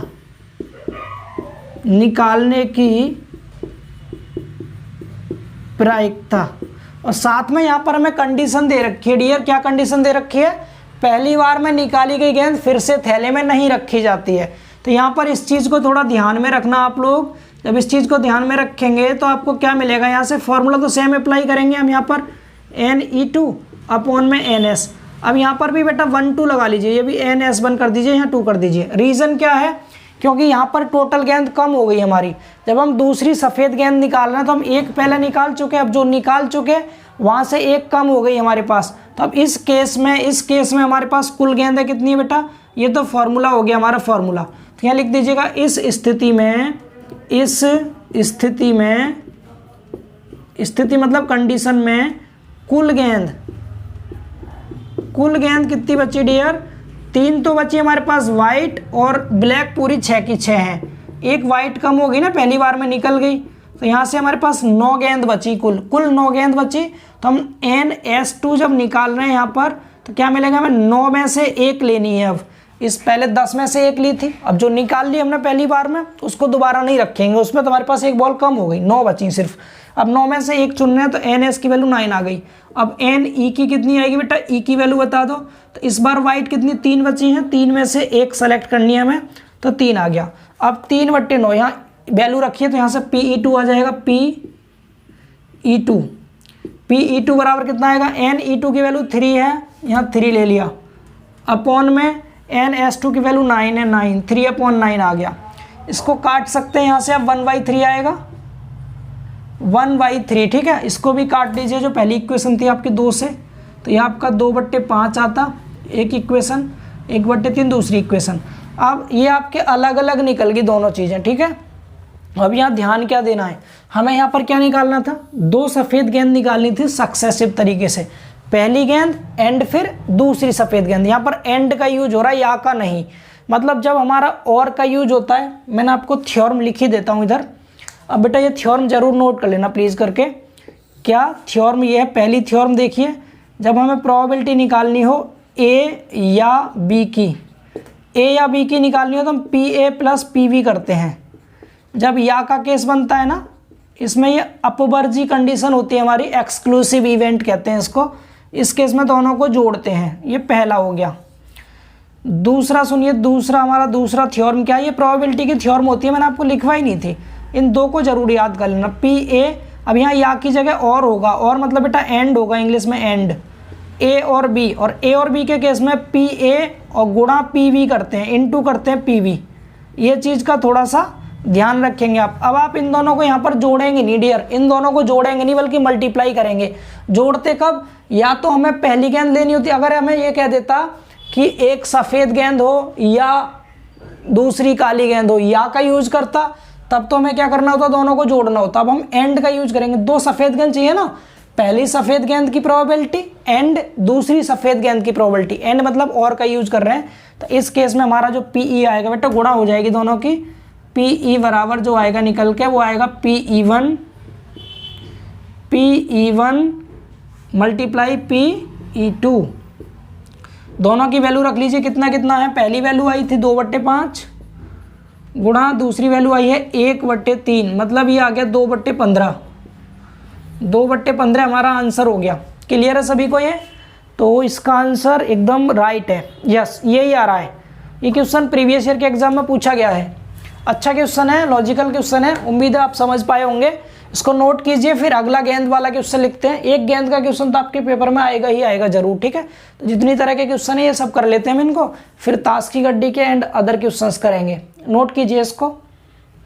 चलिए क्वेश्चन नंबर 7 को समझते हैं, ठीक है। और ये बिल्कुल पीछे के जैसा क्वेश्चन है, इसे आप कर लेंगे, ठीक है। देखिए क्या लिखा है इसमें लिखा है एक थैले में 14 गेंदें हैं, जिनमें 3 लाल हैं, 7 सफ़ेद हैं और शेष काली हैं। यदि उनमें से 3 गेंदें निकाली जाएं, कितनी गेंद निकालनी है बेटा, 3 गेंदें निकाली जाएं, तो उनके एक ही रंग के होने की प्रायिकता ज्ञात कीजिए। ये आपका अपवर्जी वाली कंडीशन हो रही है यहाँ पर। अपवर्जी से मतलब क्या है, एक ही रंग की होनी चाहिए। तो एक ही रंग की से मतलब हो गया, या तो आपकी तीनों गेंद कैसी हों, लाल हों, या 3 सफ़ेद हों, या फिर तीनों गेंद आपकी काली हों। या वाला केस बन रहा तो या वाले केस में जोड़ते हैं, ठीक है। एंड वाले केस में मल्टीप्लाई, या वाले केस में जोड़ेंगे। ये चीज़ इतनी ध्यान रखेंगे आप। तो सबसे पहले यहाँ देख लीजिए टोटल गेंदें कितनी है बेटा, टोटल। तो यहाँ पर कुल गेंद कितनी है हमारे पास, कुल गेंद है बेटा, कुल गेंद देखिए 14 हैं। कितनी है, 14।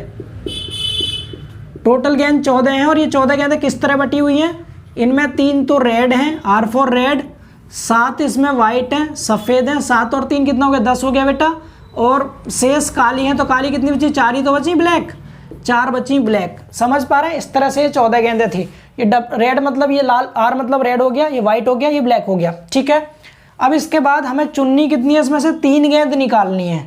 कितनी? जिनमें से लिख दीजिए, जिनमें से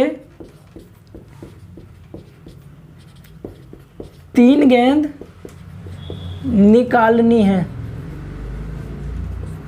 बेटा 3 गेंद निकालनी है, इसका मतलब यहाँ से हम NS बताना चाहे तो आप बता देंगे इजीली। NS की वैल्यू कितनी 14C3, 14 में से 3 ही तो निकालनी है, तो फैक्टोरियल 14 लिखिए ऊपर, फैक्टोरियल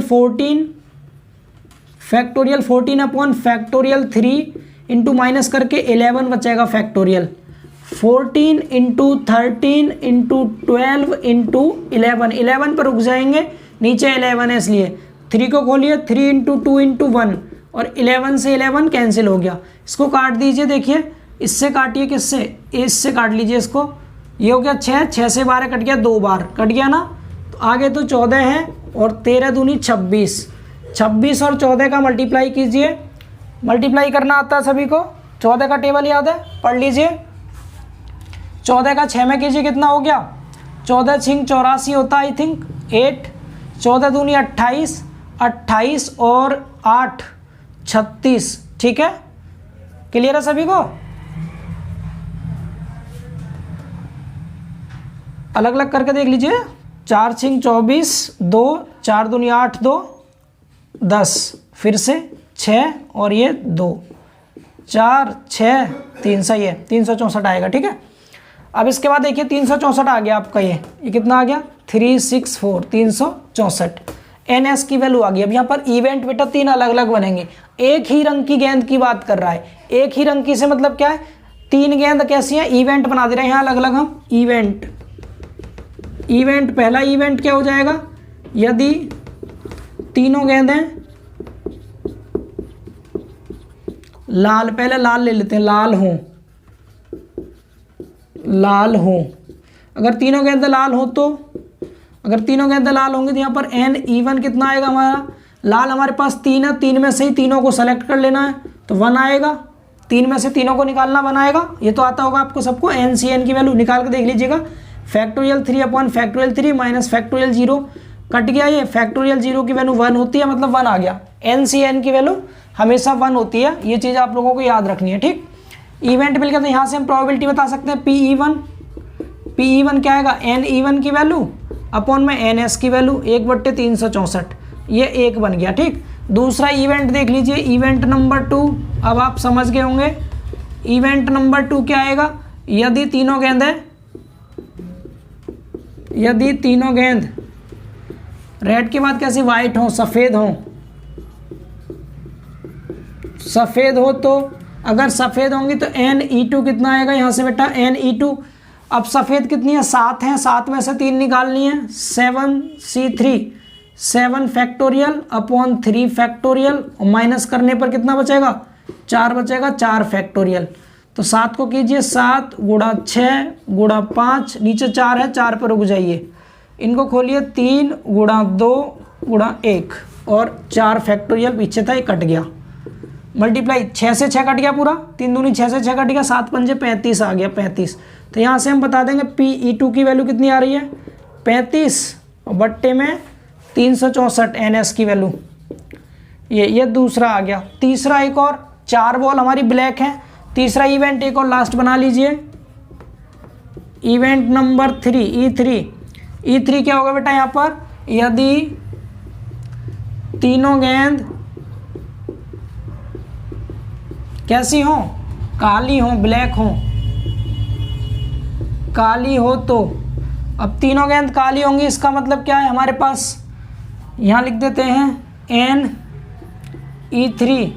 NE3 की वैल्यू क्या आएगी, काली कितनी थी, 4 थी, 4 में से हमें 3 सेलेक्ट करनी है, तो फैक्टोरियल 4 अपॉन में फैक्टोरियल 3 और माइनस किया तो फैक्टोरियल 1, तो ये 4 आएगा, 4 गुणा 3 करेंगे मतलब 4 आ जाएगा, 4 गुणा 3 से 3 कट जाएगा, केवल 4 आ गया, 4 आ गया। ये 4 आने का मतलब P-E3 निकाल देंगे यहाँ से, P-E3 ये 4 है और ये कितना था बेटा 364, ये तीसरा आ गया। तीनों निकल गए, अब तीनों को जोड़ देंगे। ये अपवर्जी घटना है एक। कैसी अपवर्जी?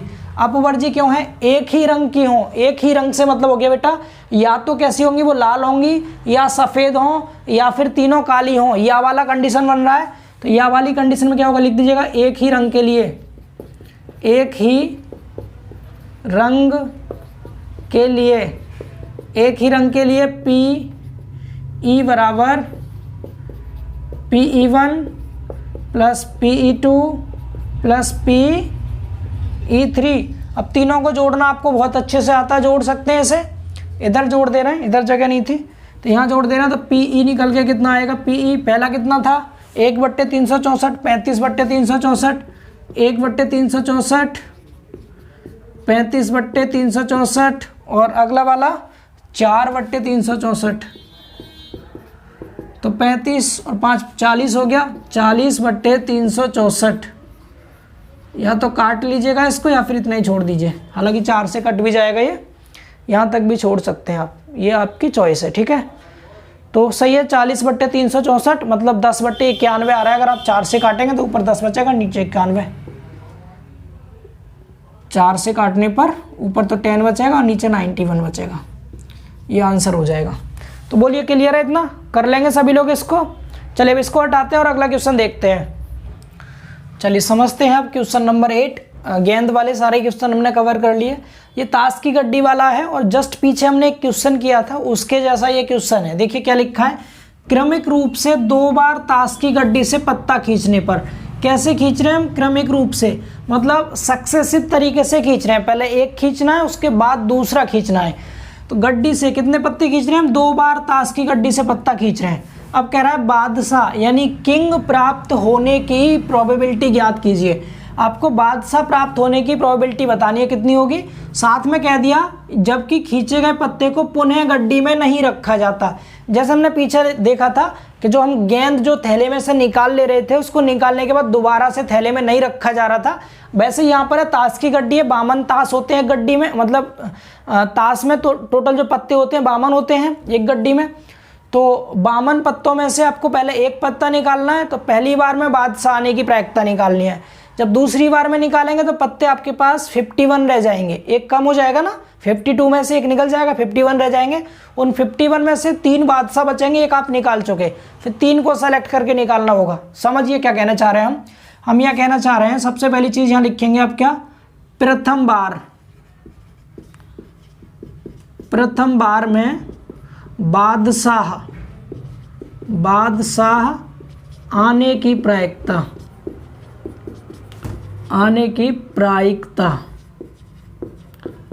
मैं इसको PE1 कह दे रहा हूँ, ठीक है। अब पहली बार में बादशाह आने की प्रायिकता क्या, देखो हमारा फॉर्मूला आप सब जानते हैं, नीचे रहता है NS, ऊपर रहता है NE, यही रहता है ना। अब NS का मतलब टोटल हमारे पास कितने हैं, 52 पत्ते बेटा, 52 में से हमें एक निकालना है, बादशाह आना चाहिए। और इवेंट क्या है, मतलब 52 में से एक ही तो निकालना। पहली बार में प्रथम बार में बादशाह आने की प्रायिकता मतलब प्रथम बार में पहले एक पत्ता निकालेंगे, तो 52 में से एक निकाल रहे हैं। अब ये भी बादशाह आना चाहिए, तो टोटल बादशाह 4 होते हैं, तो 4 में से एक 4C1, 4 में से एक सेलेक्ट करेंगे। तो इसको हम यहाँ से सॉल्व कर लेंगे, तो हो गया 4, ये हो गया 52, 4/52 हमारा एक आ गया। इसको काट भी सकते हैं आप, 4 से काट लीजिए, तो ये 1/13 ये हमारा पहला इक्वेशन बन गया सपोज, ठीक है इतना। अब लिखेंगे दूसरी बार, मैं यहाँ डायरेक्ट कर दिया, आप लोग समझ गए होंगे। दूसरी बार में बादशाह आने की प्रायिकता बेटा, दूसरी बार में बादशाह आने की प्रायिकता PE2 कितना आएगा ये, अब आप खुद बताइए। फॉर्मूला तो ये लगेगा आपका NE/NS। अब इस बार क्या होगा, यहाँ पर तो 52 पत्ते में से एक निकाला था, अब एक आप ऑलरेडी निकाल चुके, खींच चुके। अब जो खींच लिया आप उसको दोबारा गड्डी में नहीं रखेंगे, तो गड्डी में से एक कम हो गया, 52 में से एक कम हो गया, 51 बचे। अब इस बार आपको 51 में से एक सेलेक्ट करना है, ठीक है। और बादशाह आना चाहिए, तो पहले बादशाह 4 थे, अब 4 में से एक आप पहली बार में निकाल चुके, तो 3 बादशाह बचे, 3 में से एक सेलेक्ट करना है। तो क्या बच गया, 3/52 51, 3 से काटिए, 3 एकन 3 हो गया इधर, 3 एकन 3, 2 बचे, 3 सत्ते 21, 17 3 51 होता है ना, 1/17, ये आ गया आपका दूसरा। अब यहाँ पर क्या होगा, हमें दो बादशाह निकाल लेते, पहले एक एंड फिर दूसरी बार में दो बादशाह निकालने, एंड वाला केस बन रहा है यहाँ पर, क्या दो बादशाह प्राप्त होने की प्रायिकता, ठीक है। यानी कि हम जब PE निकालेंगे तो यहाँ पर क्या करेंगे, ये पहला वाला था PE1, तो हम यहाँ पर एंड लगाएंगे, क्या लगाएंगे डियर, एंड PE1 और PE2, ठीक है। ये मल्टीप्लाई वाली कंडीशन बन रही है इस केस में, या नहीं लगाएंगे, अगर कहता एक ही रंग के हो तो लाल हो या पीला हो या काला हो तो या बनता था। यहाँ पर दो बादशाह प्राप्त होने चाहिए, पहला बादशाह प्रथम बार में एंड दूसरा बादशाह दूसरी बार में, एंड का केस है, एंड के केस में मल्टीप्लाई लगाते हैं PE इंटू PE2, ठीक है। दोनों का मल्टीप्लाई कीजिए, पहला कितना था 1/13, 1/13, दूसरा था 1/17, 1/17, गुणा कर लीजिएगा दोनों का, कितना आएगा ये 17 × 51, 5 हो गया कैरी, 17 और 5 बेटा, 17 और 5 22, 221, 1/221, क्या आ रहा है आंसर इसका, बिल्कुल राइट है, यही आंसर इसका आ रहा है। बोलिए क्लियर है सभी को ये, तो उम्मीद है आप सबको समझ में आया होगा। इस तरह का कोई भी क्वेश्चन आएगा आप इजीली कर पाएंगे, और ये 2006 के एग्जाम में पूछा गया था, कर लेंगे इस तरह के क्वेश्चन, ठीक है। चलिए अब अगले क्वेश्चन की ओर मूव करते हैं, इसको रफ करते हैं। चलिए देखिए, अब एक क्वेश्चन हम कर लेते हैं संयोगानुपात का। संयोगानुपात से मतलब क्या है, odds in favour of an event, किसी भी इवेंट के अगर अनुकूल आपको संयोगानुपात दे, उसके फेवर में अगर आपको संयोगानुपात दिया जाए तो उस केस में हम कैसे निकालते हैं प्रोबेबिलिटी, मतलब रेशियो की फॉर्म में आपको क्वेश्चन देगा। जैसे दे दिया किसी घुड़दौड़ में संयोगानुपात 1:2, 1:3, 1:4 है, तो किसी एक घोड़े के विजयी होने की प्रायिकता ज्ञात कीजिए। मतलब यहाँ पर रेशियो दे रखे हैं आपको, जैसे एक घुड़दौड़ हुई, उसमें 3 घोड़े थे, 3 में से क्या हो रहा है यहाँ पर 1/2 के अनुपात में उनको जीतने का रेशियो दे रखा है। यहाँ पर 4 घोड़े थे, उनमें से एक को जीतने की यहाँ पर दे रखी प्रायिकता। यहाँ 5 घोड़े थे इस दौड़ में, इनमें से एक के जीतने की प्रायिकता दे रखी है। तो हम यहाँ पर क्या कह सकते हैं, पहले घोड़े की, दूसरे घोड़े की, तीसरे घोड़े की प्रायिकता लिख देंगे। यहाँ पर पहले घोड़े